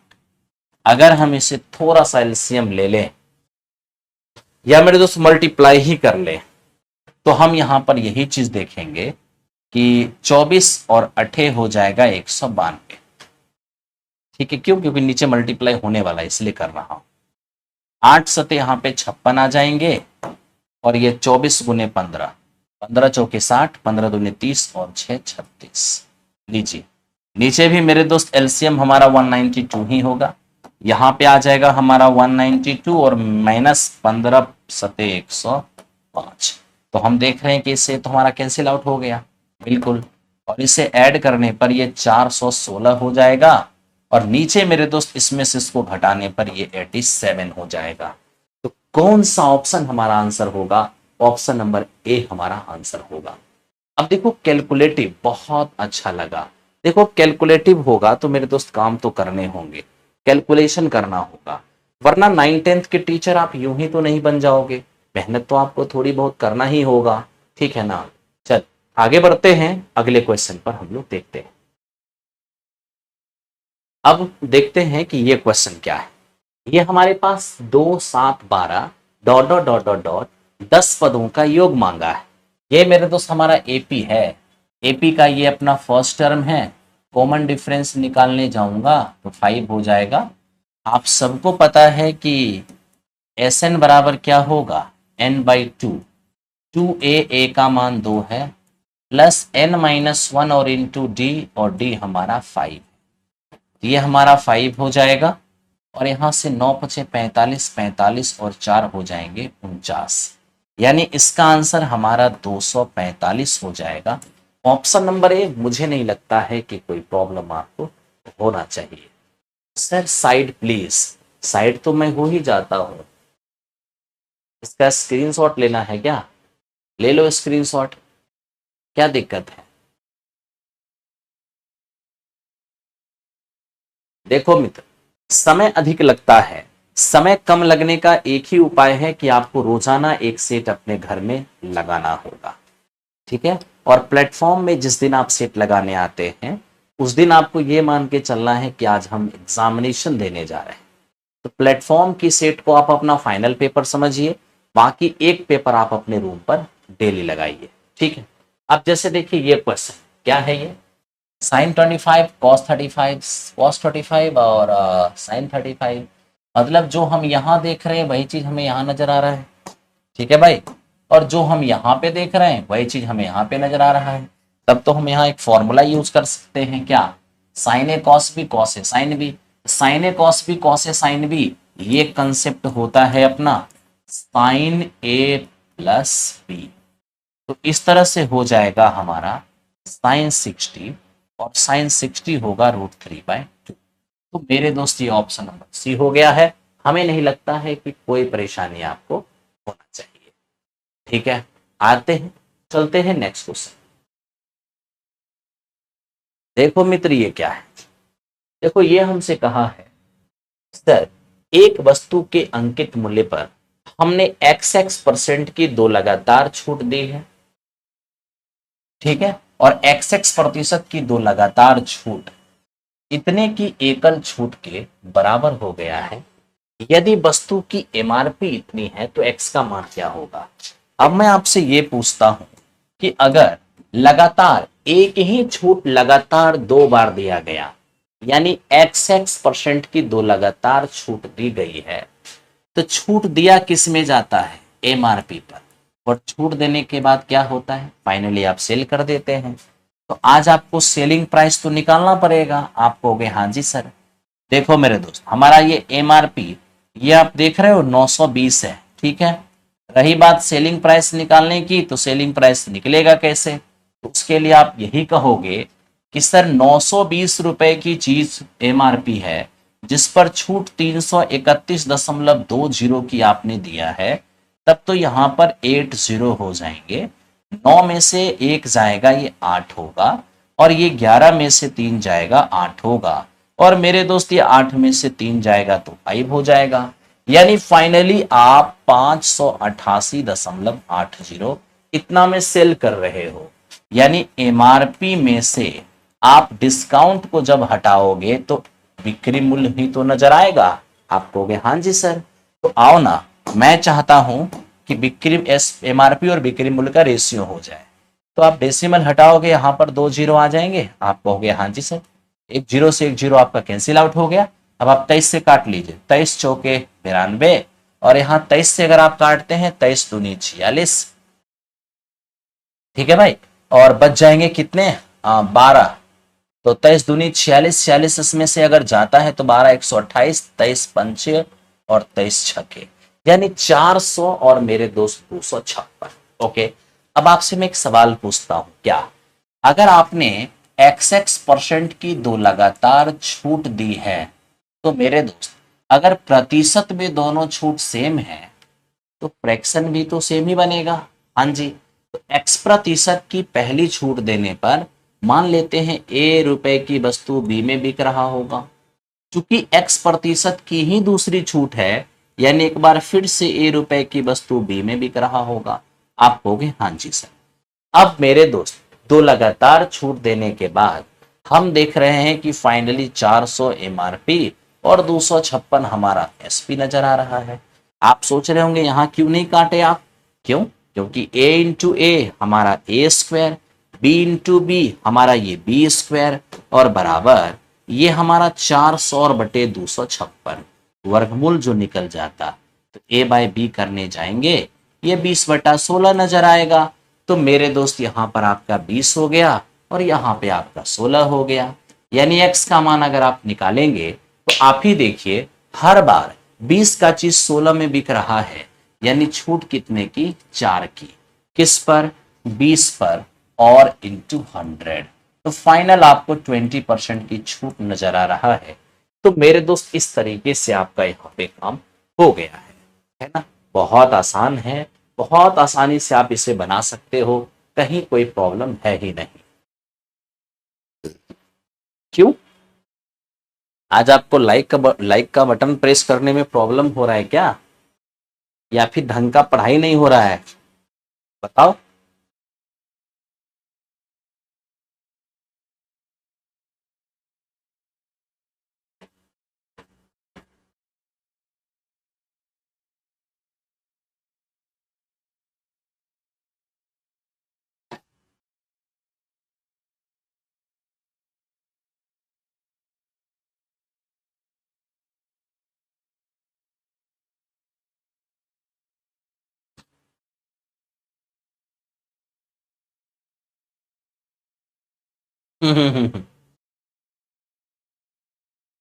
आइए देखिए, आइए अब इसकी बात करते हैं। इस पर ध्यान से देखिए। देखिए, कह रहा है कि निम्न में से किस द्विघात बहुपद के शून्यकों का योगफल 3 और गुणनफल -10 है?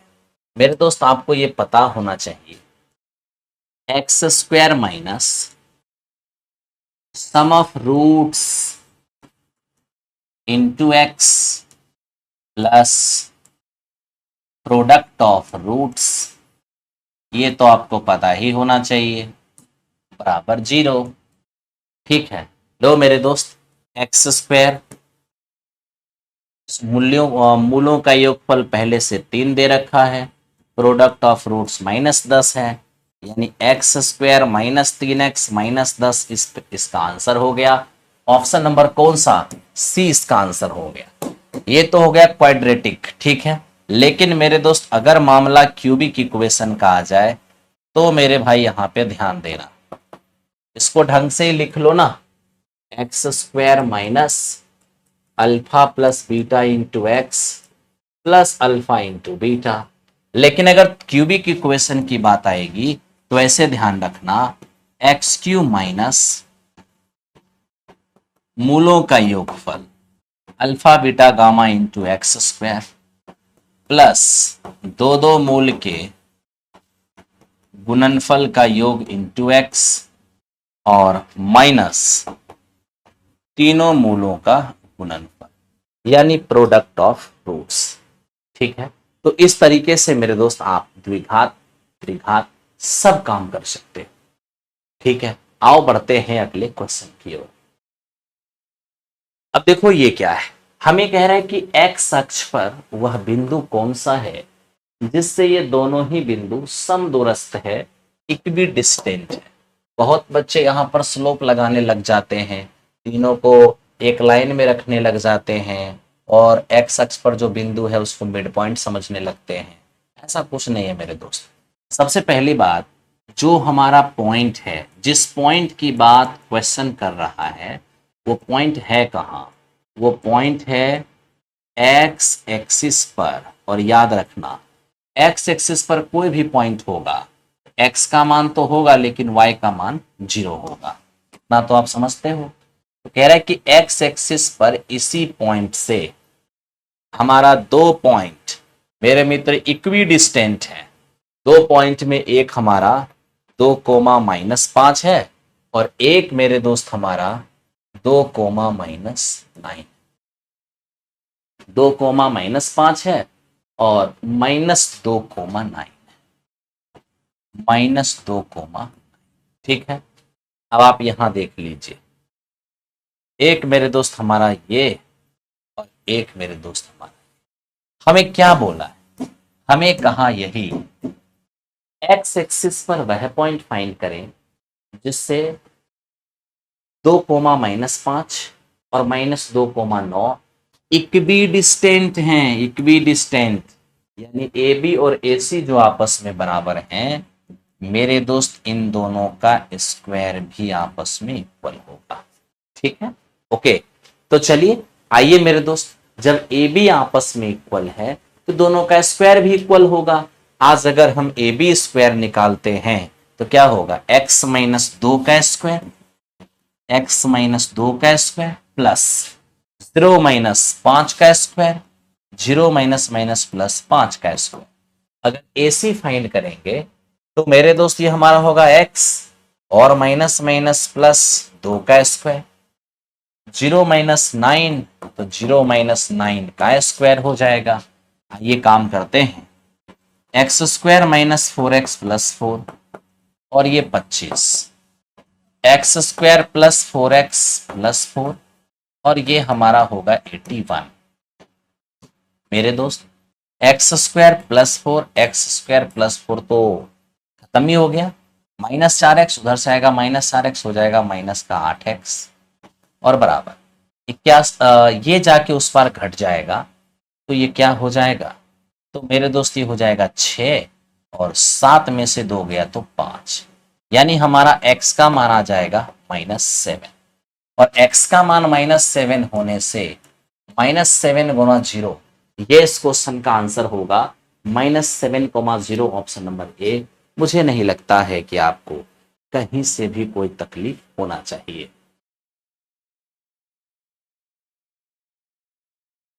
कैसे, कहां और गलती हो जाती है? मैंने देखो हमेशा से आप लोगों को कहा है कि आप एक फुल लेंथ सेट अपने से भी घर पे लगाइए।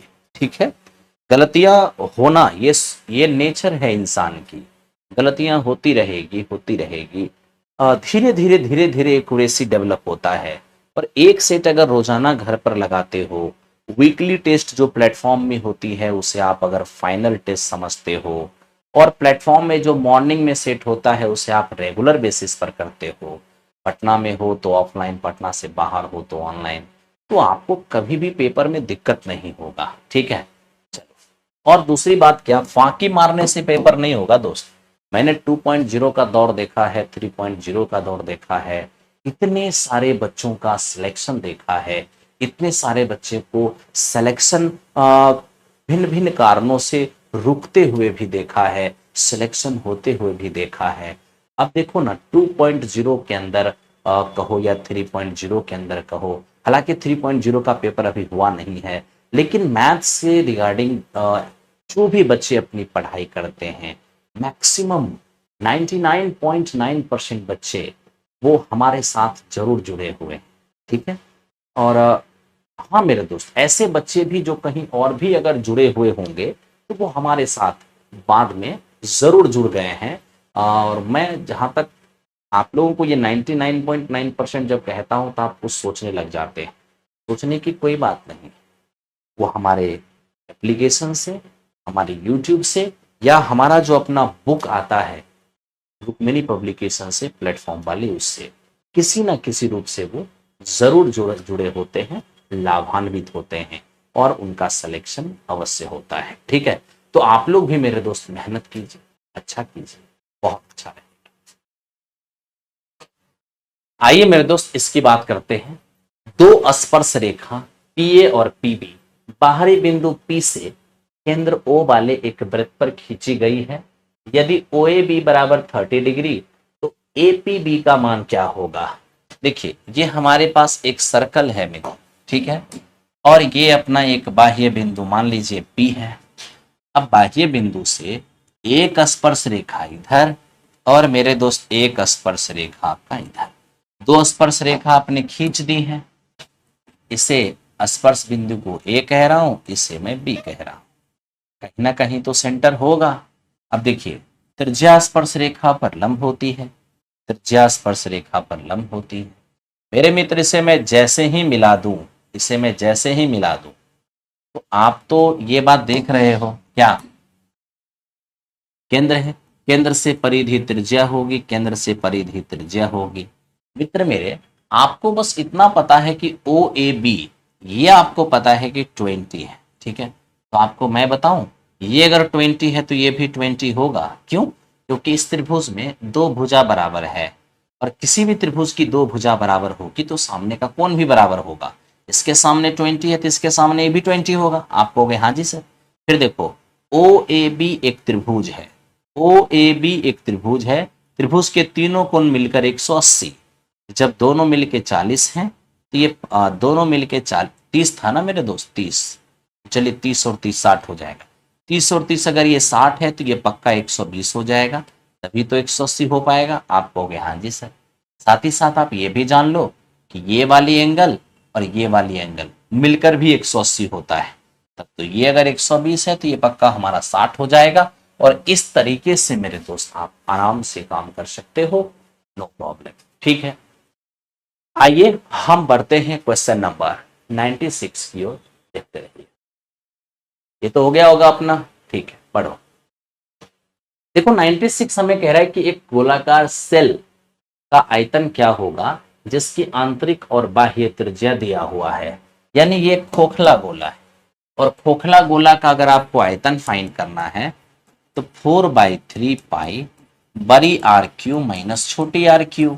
तो आप देख लो, 4/3 पाई को एज इट इज रहने दो, बड़ी आर 3 का क्यूब 27 होगा और 2 का क्यूब हमारा 8 हो जाएगा। ओके हाँ सर। तो यहां से देख लोगे 19 19 चौको 76, 76 पाई और बटे 3, यही इस क्वेश्चन का आंसर होगा। ऑप्शन नंबर सी, हमें नहीं लगता है कोई दिक्कत आपको हो रहा होगा। चलिए चलते हैं क्वेश्चन नंबर नेक्स्ट। ठीक है, आपकी कृपा से 45 में 48 में 45 सही था, 6 to 8 अच्छा परफॉर्म था मेरे दोस्त, लेकिन आपको 48 में 48 सॉल्व करना है, सही करना है। ठीक है, इस तरीके से आपको तैयारी करना है। ओके, जहां कमी रही थी उस पर आपको काम करना है। देखिए, आप मन में हमेशा याद रखिए कि आप जितना भी तैयारी कर लेते हैं, वो मेरे दोस्त दुनिया में कोई भी चीज सफिशियंट नहीं है, 100% परफेक्ट नहीं है। कमियां रह ही जाती है। इसलिए अगेन एंड अगेन अंतिम समय तक प्रयास करना है कि अपनी कमियों को दूर किया जाए। परफेक्ट प्लस परफेक्ट बराबर परफेक्ट होता है। ओके, हाथ पांव बांध करके बैठना नहीं है। आइए देखते हैं। एक भिन्न का हर अंश से 3 अधिक है। यदि अंश और हर में 6 की वृद्धि की जाए तो प्राप्त भिन्न 4/5 के बराबर हो जाएंगे। भिन्न बताइए। देखिए, अगर फ्रैक्शन वाली क्वेश्चन में फ्रैक्शन ही आपसे मांग दे तो इस कंडीशन में आप ऑप्शन से बनाइए, वो ज्यादा बेटर रहेगा। ठीक है, अब कह रहा है ना कि हर अंश से 3 अधिक है, हर अंश से 3 अधिक यहां भी है, डिनोमिनेटर न्यूमरेटर से 3 अधिक यहां भी है, डिनोमिनेटर न्यूमरेटर से 3 अधिक यहां भी है, तब तो ये तीनों ही ऑप्शन आंसर हो जाएगा। नहीं, अगला इक्वेशन देखना होगा। अब लिखता है अंश हर दोनों में 4 जोड़ देते हैं तो 4/5 हो जाता है। न्यूमरेटर और डिनोमिनेटर में 4 ऐड करते हैं, 12/15 यानी कि 4/5, बिल्कुल 4/5 हो जा रही है। अतः ऑप्शन नंबर ए इस क्वेश्चन का आंसर हो जाएगा। ठीक है, चलिए अब चलते हैं क्वेश्चन नंबर नेक्स्ट पर।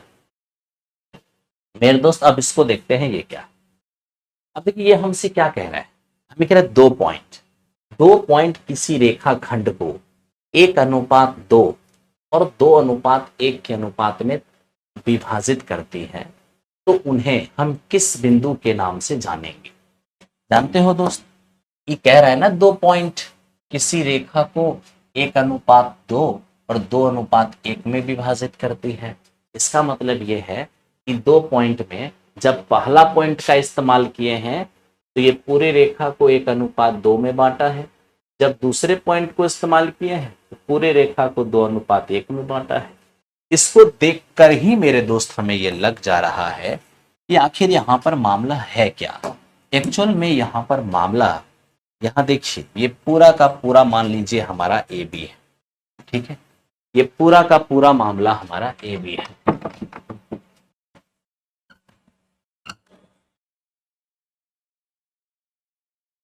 ठीक है, अगर ये मामला मेरे दोस्त पूरा का पूरा हमारा ए बी का है, 1:2 और 2:1, तो हमें ऐसा लगता है कि ये दोनों पॉइंट जो है ना ये समत्रिभाजित करने वाली पॉइंट कहिएगा। वो कैसे?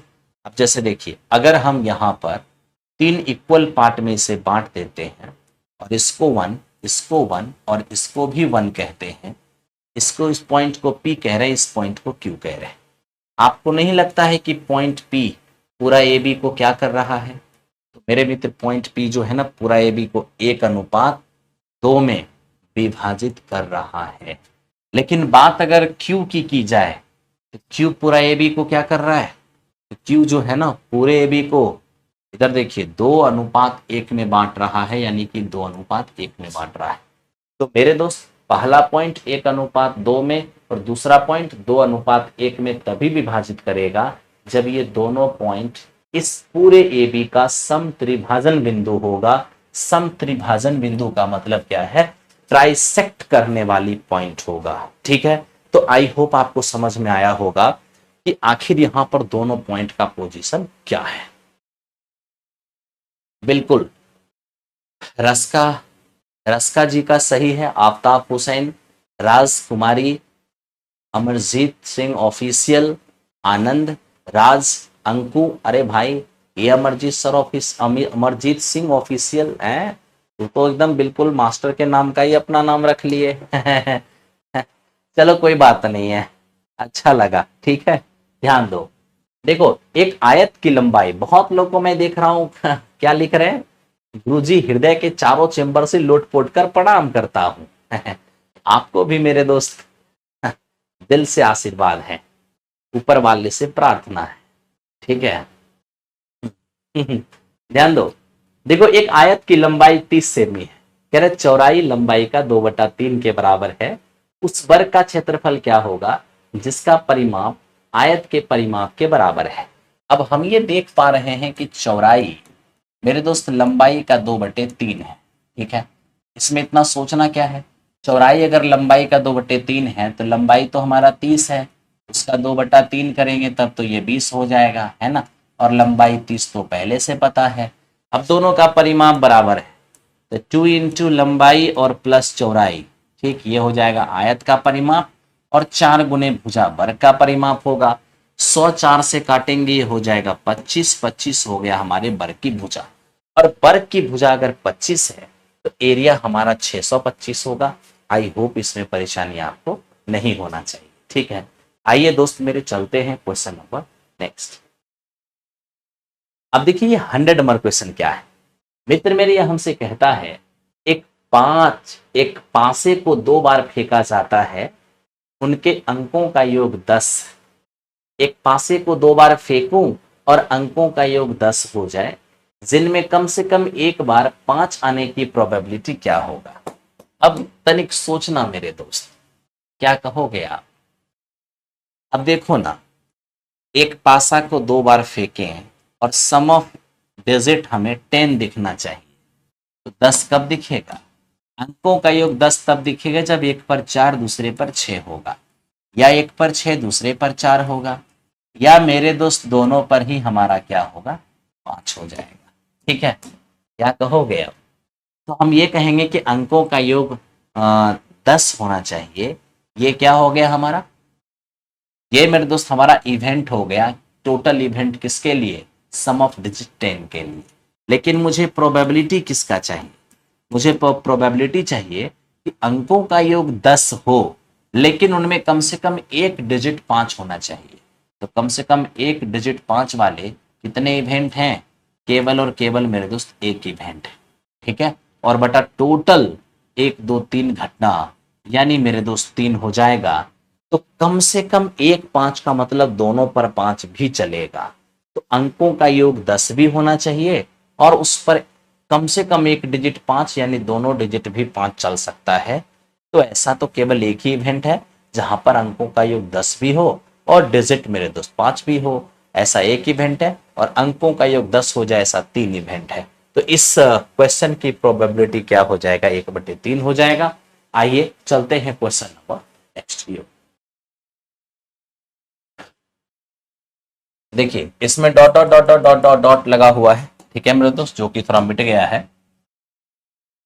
0.12 तो 1235235 तो हमें ये लग रहा है 235 ये देखिए ना, 235 बार बार रिपीट हो रहा है। इसका मतलब ये हुआ कि इसे हम शॉर्टकट में चाहें तो 0.1235 ये तीनों रिपीट हो रहा है, तो आप इस तीनों पर रेकरिंग डाल दीजिए। जैसे ही आप डालते हैं ये 1235, ठीक है। 3 डिजिट पर रेकरिंग है तो आप 3 9 का इस्तेमाल कीजिए। एक पर रेकरिंग नहीं है तो आप इनमें से घटा दीजिए, ओके। और बिना रेकरिंग वाले के लिए 0 दे दीजिए। तो ये हो जाएगा आपका 1234। और मेरे दोस्त ये 9990 बहुत करेंगे, 2 से कटेगा 617 हो जाएगा। और नीचे मेरे दोस्त 49 दूनी 98, 9 दूनी 18, 5 दूनी 10, ये हमारा रिजल्ट जाएगा। ऑप्शन नंबर बी इस क्वेश्चन का आंसर हो जाएगा। हमें लगता है कि रेकरिंग वाली पॉइंट आपको समझ में जरूर आता होगा। ठीक है मेरे दोस्त, आओ चलते हैं क्वेश्चन नंबर नेक्स्ट की ओर। अब इसे देखो मेरे दोस्त, ये क्या है, त्रिभुज के 3 पॉइंट देकर त्रिभुज का परिमाप मांगा है। सबसे पहले क्या करना होगा, परिमाप के लिए तो भुजा निकालना होगा ना। तो त्रिभुज का तीनों पॉइंट 0,4 दिया है, 0,0 दिया है, और मेरे दोस्त ये हमारा 3,0 दिया है। ठीक है, अब क्या करें हम, तो हम एक काम करना क्या है, आपको डिस्टेंस फॉर्मूला से डिस्टेंस निकालना है। क्या हो जाएगा, दो बिंदु के बीच की दूरी, x के डिफरेंस का स्क्वायर तो 0 ही होगा, y के डिफरेंस का स्क्वायर 16 तो मेरे मित्र 4 हो जाएगा। फिर देखो x के डिफरेंस का स्क्वायर तो 0 में 3 गया, 3 का स्क्वायर 9 हो जाएगा। y का डिफरेंस यानी 4 में 0 गया, 4 4 का स्क्वायर 16, ये हमारा होगा 25, और 25 का स्क्वायर रूट हमारा 5 हो जाएगा। अगर इन दोनों पॉइंट के बीच का डिस्टेंस हम फाइंड करने जाएंगे तो क्या होगा, 0 - 3 3 का स्क्वायर 9 हो जाएगा, 0 - 0 0 0 का स्क्वायर 0 हो जाएगा, ये फाइनली हमारा 0। यहां से कितना आ गया, 4 3 7 7 5 12, तो मेरे दोस्त 12 यहां पर पेरीमीटर हो गया। आपने 12 परिमाप तो निकाल लिया होगा। चीज ठीक है। आज का मोस्टली क्वेश्चन कैलकुलेटिव था, कोई बात नहीं मेरे दोस्त, अगर कैलकुलेटिव है तो क्या हुआ, करना है उसको, ठीक है। आइए अब इसको देखते हैं और विचार करते हैं कि ये क्या है। देखिए ये भी इतना आसान नहीं होगा मेरे दोस्त, इसे भी आपको करना होगा। अब आपको ये बात पता है कि माध्य बराबर क्या होता है, सिग्मा एफ एक्स और बटे सिग्मा एफ। तो थोड़ा सा तो आपको कैलकुलेशन करना होगा, यानी जल्दी से यहां पर आपको 2 पॉइंट निकाल लेना चाहिए, ठीक है। एक तो आपको x निकालना चाहिए, दूसरा आपको एफ एक्स निकाल लेना चाहिए। आइए देखते हैं क्या होता है। f और x और एफ एक्स दोनों ही निकालेंगे। x बराबर क्या है मेरे दोस्त, तो l प्लस यू और y में 2, ठीक। 100 का आधा हो जाएगा 50, 300 का आधा हो जाएगा 150, 500 का आधा हो जाएगा 250। तो देखो ना, 100 बढ़ा 100 बढ़ा, 100 और बढ़ा दो, 100 और बढ़ा दो, ठीक है। अब मेरे दोस्त एफ एक्स करो, एफ एक्स करो। तो जैसे ही एफ एक्स करोगे, ये एफ ये फ्रीक्वेंसी है, ये आपका एक्स है। 6 गुना 50 ये अपना 300 हो जाएगा, 9 गुने 150 ये 1350 हो जाएगा, 15 गुने 250 तो 0, 15 पचे 75 और 30 7 37 होगा। 12 गुने 35, 12 पंचे 60, 12 तिया 36 और 6 42, और ये 0 8 पंचे 40, 8 चौके 32 और 4 36। अब आप मेरे दोस्त इसे ऐड कर लीजिए।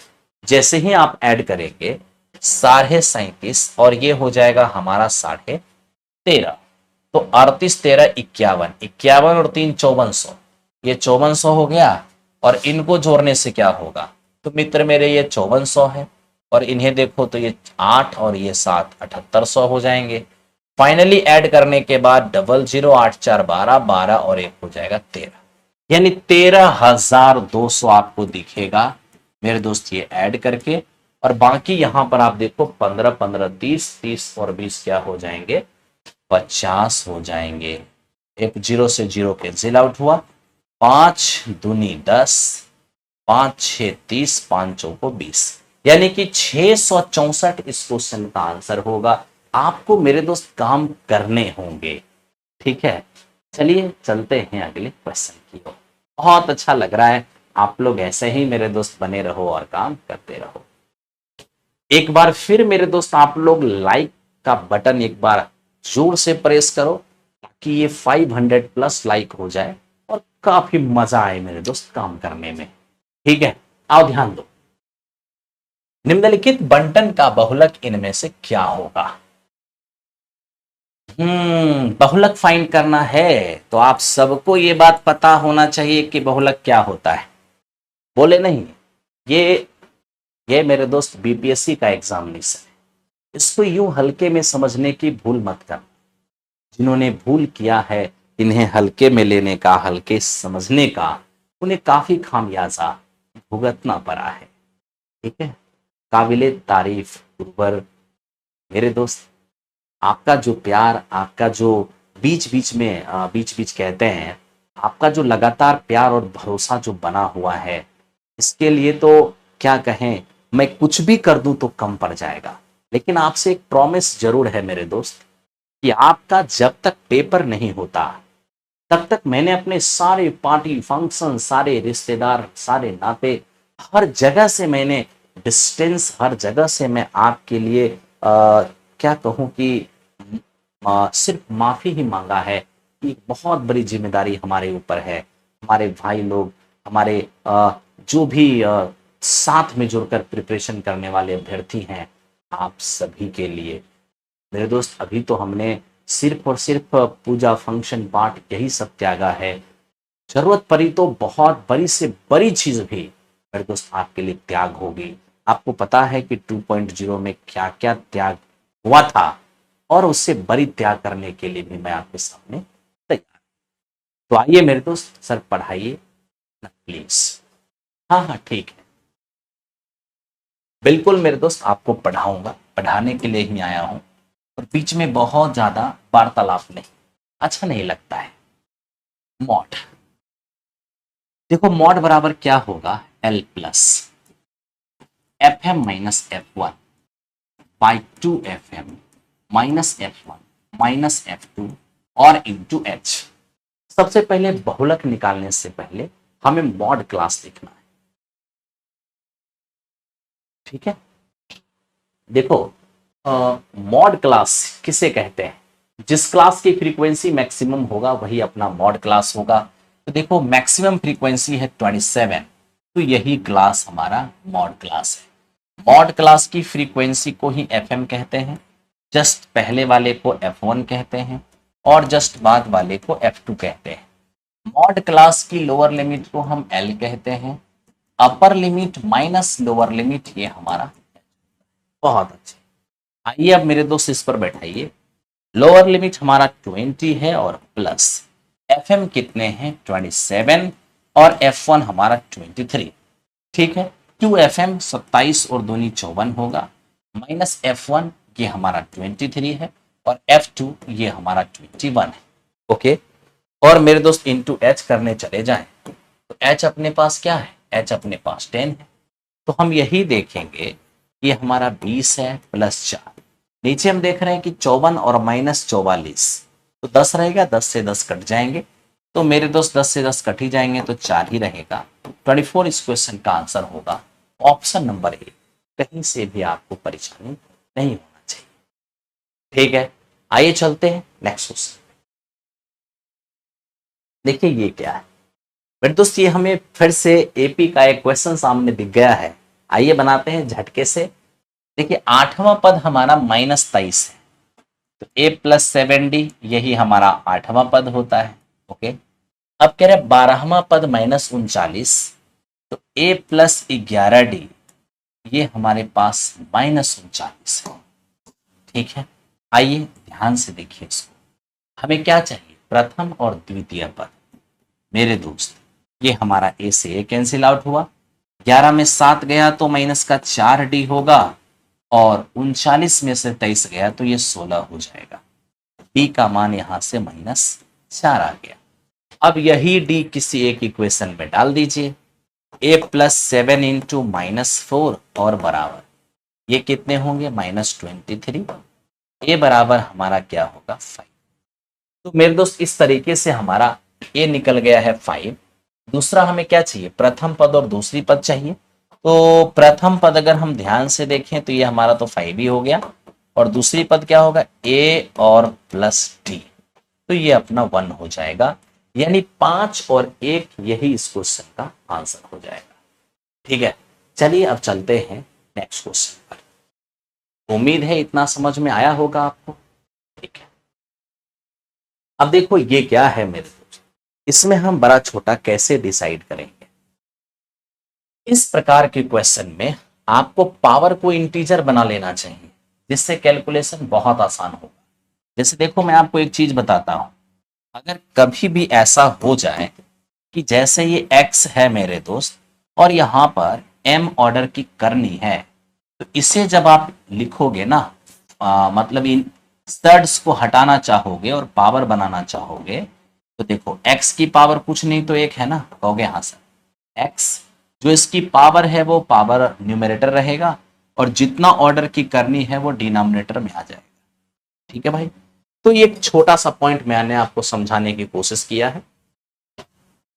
√2 को 2 की पावर 1/2 लिख सकते हैं। क्यों? क्योंकि रूट का मतलब क्या होता है? 2 ऑर्डर की करनी होता है। ठीक है, क्यूबिक रूट 3 का मतलब हो जाएगा 3 की पावर 1/3।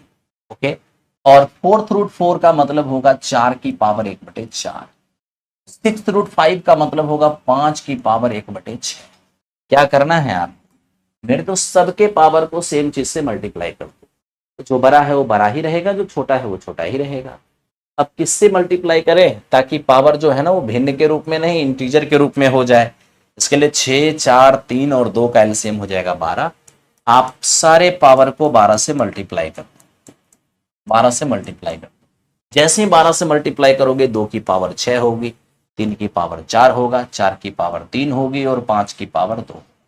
सेम चीज से मल्टीप्लाई किए है ना, तो जो बड़ा रहा होगा वो बड़ा ही रहेगा, जो छोटा रहा होगा वो छोटा ही रहेगा। ठीक है, ये देखो हमारे पास 64 है, ये हमारे पास 81 है, ये हमारे पास मेरे दोस्त ये भी हमारे पास 64 ही नजर आ रहा है और ये हमारे पास 25 नजर आ रहा है। तो मैं आपसे कहता हूं कि सबसे बड़ा कौन है? सबसे बड़ा तो 81 है। और 81 मतलब क्या? 3 की पावर 4 यानी 3 वाला पॉइंट। और 3 वाला पॉइंट कहाँ है? यहाँ। तो ये सबसे बड़ा हो जाएगा ऑप्शन नंबर ए। और हमें उम्मीद है कि आपने इसे किया होगा। ठीक है, बहुत अच्छी बात है। अगले क्वेश्चन पे हम लोग चलते हैं। हो गया होगा चीज। ठीक है मेरे दोस्त, मैंने आपको यही कहा था कि 11th-12th की जो चीजें हैं वो कौशलेंद्र सर आपको कराएंगे, तो उसे मैं नहीं छेड़ूंगा। ठीक है, आओ। ठीक है, यहां पर अब जैसे देखो, ये आपकी क्वेश्चन है, ये आपका सेट थ्योरी से क्वेश्चन है। ठीक है, अब यहां से मेरे दोस्त हमें करना है, क्योंकि 11th-12th के लिए कौशलेंद्र सर को क्वेश्चन मेरे दोस्त दे दिया गया है, और जो उनके अपने रेंज का है। पीजीटी वाले सारे सवाल वही कराएंगे, क्योंकि पीजीटी स्पेशलिस्ट कौशलेंद्र सर है। आओ ध्यान दो। दिए गए आंकड़ों को आरोही क्रम में व्यवस्थित किया गया है। आंकड़ों की माध्यिका 63 है, तो एक्स का मान इनमें से कौन होगा? देखिए, अगर हमें इनमें से माध्यिका की बात किया जाए, तो हम देख रहे हैं कि पहले से ही आरोही क्रम में सजाया हुआ है। नहीं रहता है तो सजाना पड़ता है। बात बताऊं, जनरली जब हिडन टर्म होते हैं ना, तो वो खुद ही सजा के दे देते हैं पहले से। टर्म काउंट करो, 4 5 6 7 8 9 10। 10 अगर है ना, तो 4 4 मेरे दोस्त छट जाएंगे, बीच में 2 बचेंगे, और इन्हें ऐड करके जब 2 से भाग दोगे, यही आपका मीडियन हो जाएगा। एक बचता तो वही मीडियन होता, 2 बचा इसलिए दोनों को ऐड करके 2 से भाग देना होगा, जो इसके मीडियन के बराबर होगा। तो 2x + 2 और बराबर ये 126। यहां से x का मान आप देखते जाएंगे तो 62 आ जाएगा। तो 62 इसका आंसर हो गया है। ठीक है, उम्मीद करते हैं समझ में आपको आ गया होगा। आइए मेरे दोस्त चलते हैं क्वेश्चन नंबर नेक्स्ट की ओर। अब देखो ये क्या कह रहे हैं, ये कह रहे हैं कि दो धनात्मक संख्या का योगफल 27 है, उनके वर्गों का अंतर 81 है, तो दोनों संख्या में से बड़ी संख्या क्या होगी? अब देखिए, हम ये देख रहे हैं दो संख्या का जो योगफल है, ये मेरे दोस्त हमारा 27 है। ठीक है, और दोनों के स्क्वायर का अंतर हमारा 81 है। तो लीजिए, दोनों के स्क्वायर का अंतर हमारा 81 है। मेरे दोस्त आप ही सोचो ना, दोनों के स्क्वायर का अंतर अगर हमारा 81 है, तब तो कायदे से हम इसे a + b × a - b तो लिख ही सकते हैं। आप कहोगे हाँ। अब दोनों का योग हमारा 27 है, तो 27 से ये कटेगा कितना? 3 बार में। यानी मेरे दोस्त यहां से हमारे a - b का मान कितना आ गया है? 3 आ गया है। तो लीजिए, a - b का मान हमारा 3 हो गया है। बड़ी नंबर चाहिए तो ऐड कर दीजिए, 2a बराबर हमारा 30 हो जाएगा, बड़ी नंबर हमारा 15 हो जाएगा। सोचने की कोई बात ही नहीं है। ठीक है, तो इस तरह से 15 आपके इस क्वेश्चन का आंसर आया है। चलते हैं क्वेश्चन नंबर नेक्स्ट। सर कितना नंबर इस सेट में आएगा कि हम सेफ जोन में रहेंगे? अगर आपको इस सेट के अंदर मेरे दोस्त 90 के आसपास अगर आ रहा होगा, तो आप सेफ जोन में रहेंगे। क्योंकि अगर इस सेट में आपको 90 के आसपास मार्क्स आ रहा होगा, तो पेपर में आप 100 के आसपास पहुंचिएगा एग्जामिनेशन में, जो कि आप एक सेफ जोन में रहिएगा। ठीक है, चलते हैं क्वेश्चन नंबर नेक्स्ट।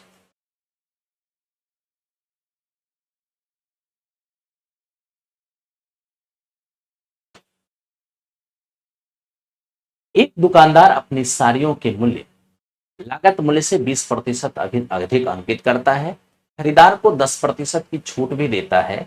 इस प्रकार दुकानदार को कुल कितने प्रतिशत की लाभ होती है?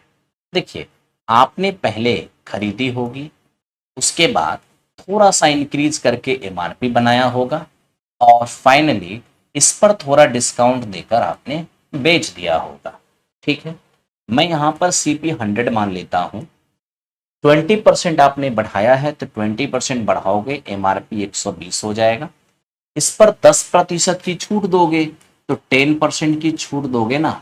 120 का 10% तो 12 होता है, 12 छोड़ोगे तो आप 108 में बेचोगे। यानी 100 का चीज फाइनली 108 में बेचोगे तो प्रॉफिट कितने की होगी? 8% की होगी। ऑप्शन नंबर 20 क्वेश्चन का आंसर आएगा। ठीक है, चलते हैं क्वेश्चन नंबर नेक्स्ट। देखिए ये महत्वपूर्ण क्वेश्चन है, इसको थोड़ा सा करने का प्रयास करिए। देखिए इसको कैसे किया जाएगा। सबसे पहले तो हम इसमें दो चीज ही सॉल्व करना चाहेंगे, दो को अभी रिजर्व रखना चाहते हैं। मेरा इच्छा है कि मैं पहले मेरे दोस्त इसे सॉल्व कर लूं। ठीक है, तो इनमें से हमें √3 कॉमन आता नजर आ रहा है, और इसे अगर मैं थोड़ा सजाऊं 10 20 और +10 10, तो कोई प्रॉब्लम तो है नहीं। आप कहोगे नहीं सर।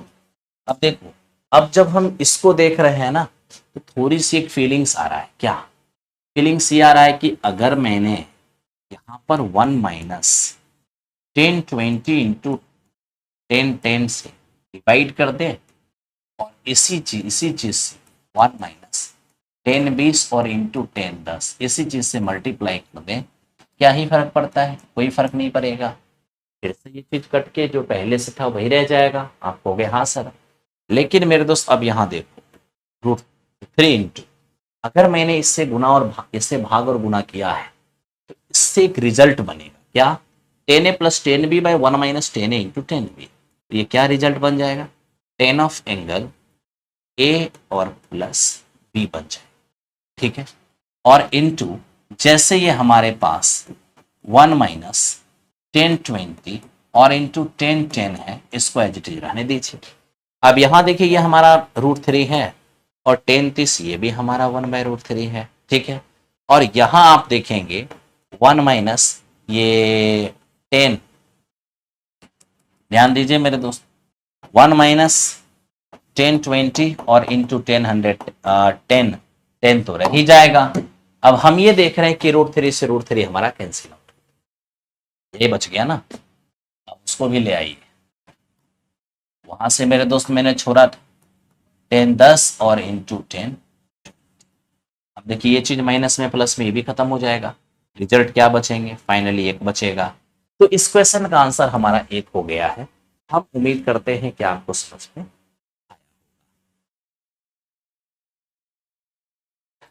ठीक है, चलिए बढ़ते रहिए और काम करते रहिए।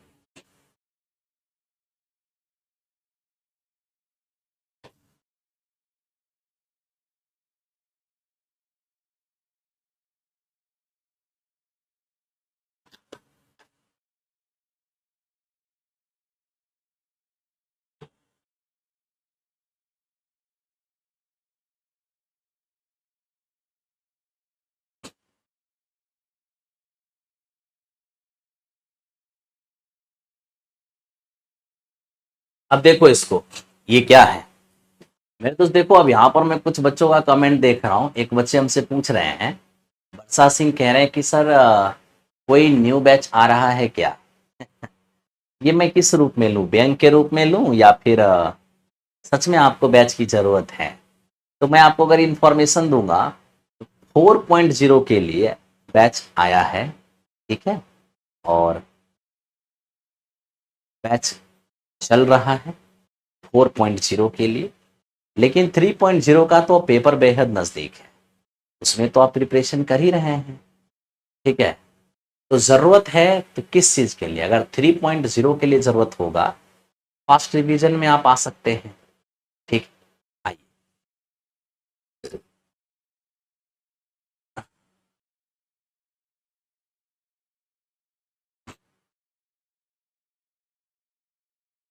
नहीं नहीं साकेत, देखिए कोई भी लोग है ना, टेंशन मत लो, आओ काम करते हैं। काम करोगे सारे चीज आसान हो जाएंगे। ठीक है, अब जैसे देखो ना, हमारे पास एक द्विघात बहुपद है। ठीक है, हमें कह रहा है इसका मूल एक दूसरे के व्युत्क्रमानुपाती है, इनवर्स है, तो के का मान क्या होगा? ठीक है, अब देखिए 4.0 के लिए, 4.0 के लिए अगर आपको मैथ्स का बैच चाहिए, तो आप प्लेटफॉर्म बाय नवीन कुमार सिंह एप्लीकेशन पे जाइए, और वहां से आप कुरुक्षेत्र 4.0 नाम का बैच आपके लिए अवेलेबल है। आप आराम से उसमें ज्वाइन कर जाइए और अपनी तैयारी को अंतिम रूप दीजिए। ठीक है, ध्यान दीजिए, दो मूल एक दूसरे का इनवर्स है। तो मेरे दोस्त अगर ये एक को अगर मैं अल्फा मान लेता हूं, तो दूसरा क्या होगा, इसका जस्ट इनवर्स हो जाएगा। ये होते हैं एक दूसरे के इनवर्स। अगर दो मूल अल्फा और बीटा मान लेते हैं तो हमें कहा गया है कि एक मूल जो है वो दूसरे के इनवर्स है, तो हो गया दूसरे का इनवर्स। ठीक है मेरे दोस्त, एक मूल दूसरे के इनवर्स है, यानी दूसरे को जैसे दो मूल है ना, एक को इनवर्स करोगे तो दूसरे के बराबर होगा, इसी को कहा जाता है एक दूसरे के इनवर्स। ओके, अब यहां से हम देखते हैं तो अल्फा इंटू बीटा हमें 1 नजर आता है, और अल्फा इंटू बीटा यानी कि मूलों का गुणनफल ये होता है सी बाई ए। सी वो है जिसमें एक्स नहीं लगा, ए वो है जो एक्स स्क्वायर का गुणांक होता है, के स्क्वायर प्लस 4। तो आइए ले आए यहाँ पर, ये हो जाएगा 4k और बटे ये के स्क्वायर प्लस 4 बराबर क्या 1। तो आप यहां से देखेंगे कि 4k बराबर के स्क्वायर प्लस 4 है। के स्क्वायर 4k को उस पार ले जाओगे तो -4k और +4 बराबर क्या होगा 0 होगा। ठीक है, अब यहां से देख रहे हैं कि A square minus 2 plus B square, ये हमारा होगा के माइनस 2 का, एकदम ध्यान से मेरे दोस्त आपको देखना है, के-2 का होल स्क्वायर बराबर 0। तब तो यहां से के का मान 2 नजर आ रहा है ना। के का मान क्या नजर आ रहा है, 2 नजर आ रहा है। चलिए बहुत अच्छी बात है, इसी तरह से आप लोग काम करते रहिए, बहुत अच्छी बात है, बहुत अच्छा लग भी रहा है और लगातार आप लोग आंसर दे भी रहे हैं, बहुत बढ़िया।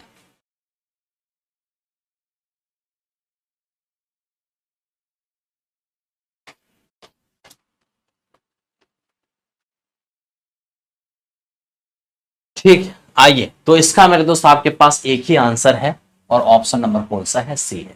अब आप में से बहुत लोग बिना मतलब का ऑप्शन नंबर डी लगा दिया होगा, जो डी लगा दिया होगा वो तो गलत ही हो जाएगा। ठीक है, अरे x-2 की होल स्क्वायर है तो k-2 की होल स्क्वायर, तो k का मान तो 2 ही होगा, तो आप डी आंसर क्यों देने जा रहे हो।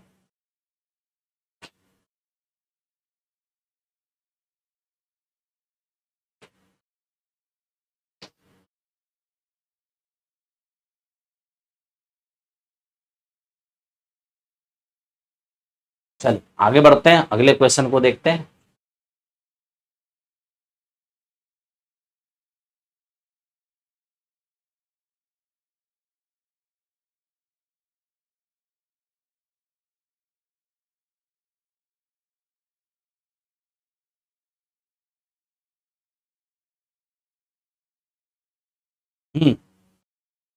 साउंड इशू हो गया, ठीक तो है। देखिए 0.1211211112 डॉट डॉट डॉट क्या है दोस्त मेरे, आपको मैं एक चीज बताता हूं, non terminating non terminating non repeating non terminating non repeating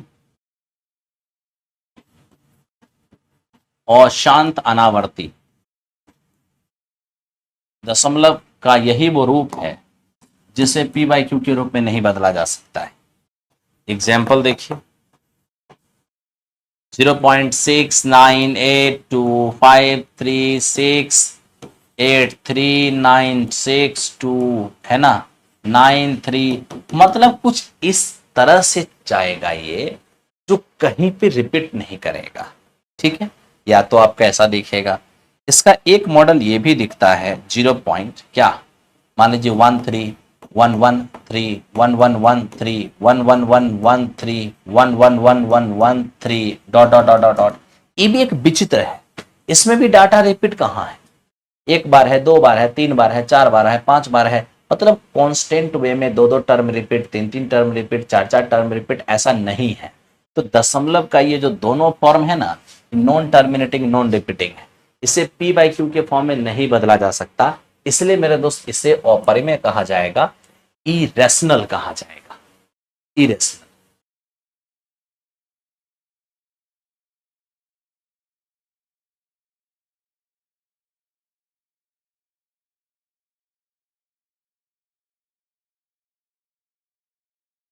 आपका सारा कोर्स नहीं चल रहा है, क्या बात है? झूठ क्या बोल रहे हो? सब कोर्स चल रहा है। अब जो कोर्स कंप्लीट हो गया वो कोर्स कैसे चलेगा?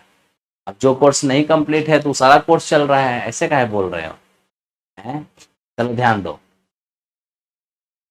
देखो मेरे दोस्त, ये कह रहा है 2,3 की दूरी मूल बिंदु से क्या होगी।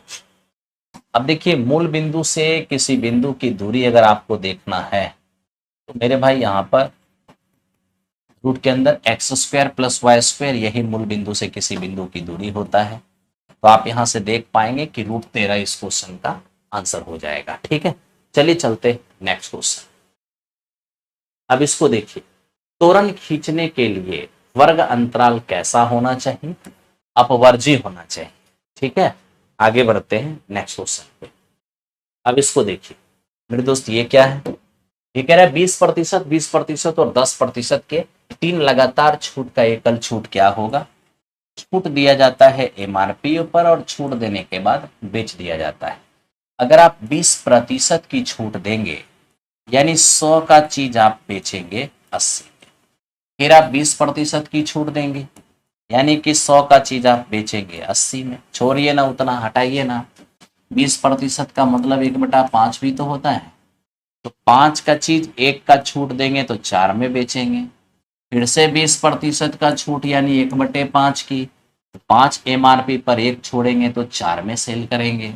मेरे मित्र 10% की छूट का मतलब होता है 1/10 की, यानी कि 10 एमआरपी पर 1 छूट देंगे तो आप 9 में बेचेंगे, है ना? चलिए आइए अब इसको देखते हैं। ये 5 6 25 और दहे का ये 250 हो जाएगा और ये 16 नमे 144 हो जाएगा।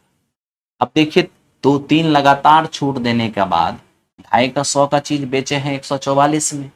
छूट कितने की? 6। 4 में 4 गया तो 0 हो जाएगा। ठीक है, और 2 में से 1 गया तो 1 हो जाएगा। 106 की आपने छूट दिया है, किस पर? तो मेरे दोस्त 250 पर इंटू 100। अब देखिए 25 25 दहे का और 25 चौके। अब 4 से इसको गुणा करेंगे तो हो जाएगा 424/10। एक अंक पहले डेसिमल होगा यानी 42.4। 42.4 एक्चुअल में ऑप्शन नंबर सी था, जहां से 4 थोड़ा सा मिट गया है तो वही आपका आंसर था। ठीक है, आइए मेरे दोस्त चलते हैं क्वेश्चन नंबर। क्या लिख रहा है?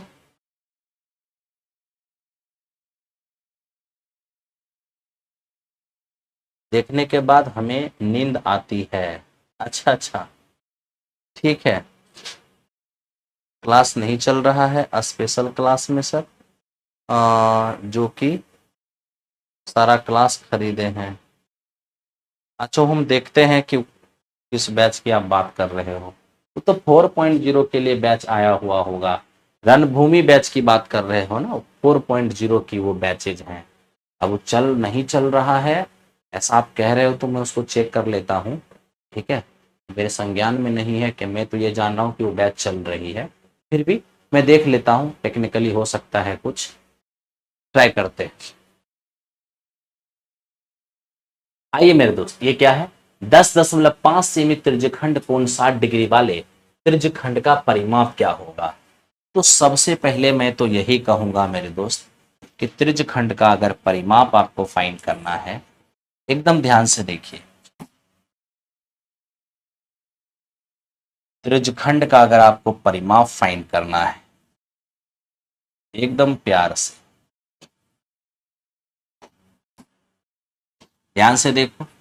ये त्रिज्या है और ये मेरे दोस्त आपका चाप। ये पूरा का पूरा त्रिज्यखंड है मेरे दोस्त, ये पूरा ही त्रिज्यखंड है।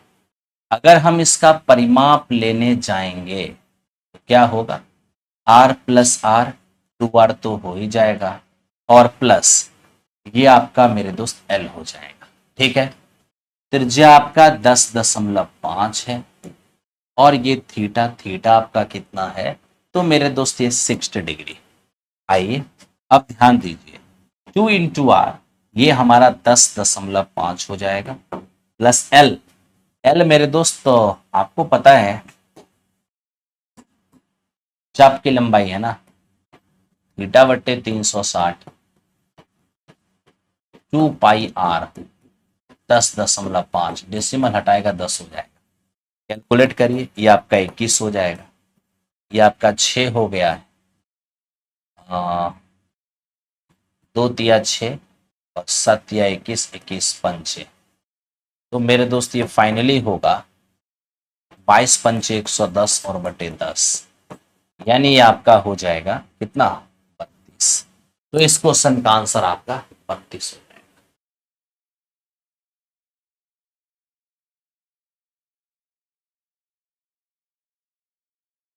हो गया, आइए बढ़िए। और इसको मेरे दोस्त देखिए, देखिए ये क्या है, हमें ये कहता है कोई भी विषम पूर्णांक होगा जहां q एक पूर्णांक है। हम ऑप्शन में देख रहे हैं कि ये 6q 6q 6q हमें दिख रहा है, ठीक है। तो मेरे दोस्त अगर q एक इंटीजर है, ठीक है, q एक इंटीजर है, तो आप ये जान लीजिए कि 6q ये मेरे दोस्त एक इवन नंबर हो, ठीक है। लेकिन आपको तो ऑड नंबर चाहिए, अगर ऑड नंबर चाहिए तो इवन नंबर में एक ऐड करना होगा। अगला ऑड चाहिए तो मेरे दोस्त लगातार ऑड में 2 का अंतर होता है, इसमें 2 ऐड कर दीजिए, 6q + 3 होगा, ठीक है। अगला ऑड चाहिए 2 और इसमें ऐड कर दीजिए, 6q + 5 होगा, फिर 6q + 7 होगा, इसी तरीके से बढ़ता जाएगा। तो आप देख लीजिए ना, एक ऑप्शन मात्र आपको दिख रहा है, क्या, ऑप्शन नंबर ए जो 6q + 1 है, ठीक है, 6q + 1 है। चलिए मेरे दोस्त चलते हैं क्वेश्चन नंबर नेक्स्ट की। और अब बात मेरे दोस्त इसकी करते हैं, इस पर थोड़ा ध्यान दीजिए। 21 छात्रों का माध्य भार 21 हो, उनमें से एक 21 केजी भार वाले छात्र को हटा दिया जाए, तो उस छात्र को हटाने पर बने समूह का माध्य भार क्या होगा। मित्र मेरे, मैं आपको एक चीज बताता हूं, क्या हो गया, अगर किसी समूह का एवरेज 21 हो, मतलब जितना एवरेज और उतना ही उम्र के व्यक्ति को बाहर लेके चला जाओ या अंदर लेके आ जाओ, एवरेज पे कोई फर्क नहीं पड़ता। अगर 21 साल किसी टीम का एवरेज है तो आप 21 साल के व्यक्ति को बाहर ले जाओ या 21 साल के व्यक्ति को आप अंदर लेके आ जाओ, मेरे दोस्त कोई फर्क नहीं पड़ता उनके एवरेज पर, ठीक है। तो आपका आंसर यही हो जाएगा, 21 हो जाएगा, ठीक है। अब कुछ बच्चे कह रहे हैं कि सर 111 नंबर क्वेश्चन लिखिए।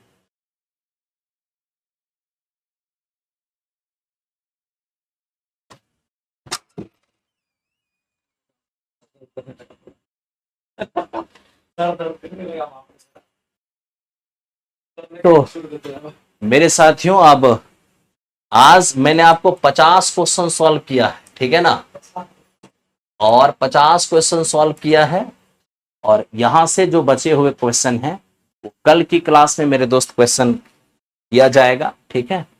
तो हम लोग अब कल मिलेंगे, हमारा टाइमिंग 9:30 बजे रात में जो टाइम होता है, 9:30 बजे रात में हम मिलेंगे, और 9:30 बजे रात से आपकी क्लास बिल्कुल ऐसे ही 12, ठीक है, 12 से 1 बजे तक आपकी क्लास चलती रहेगी, 12 PM तक, यही आपकी क्लास का रेंज होगा, ठीक है।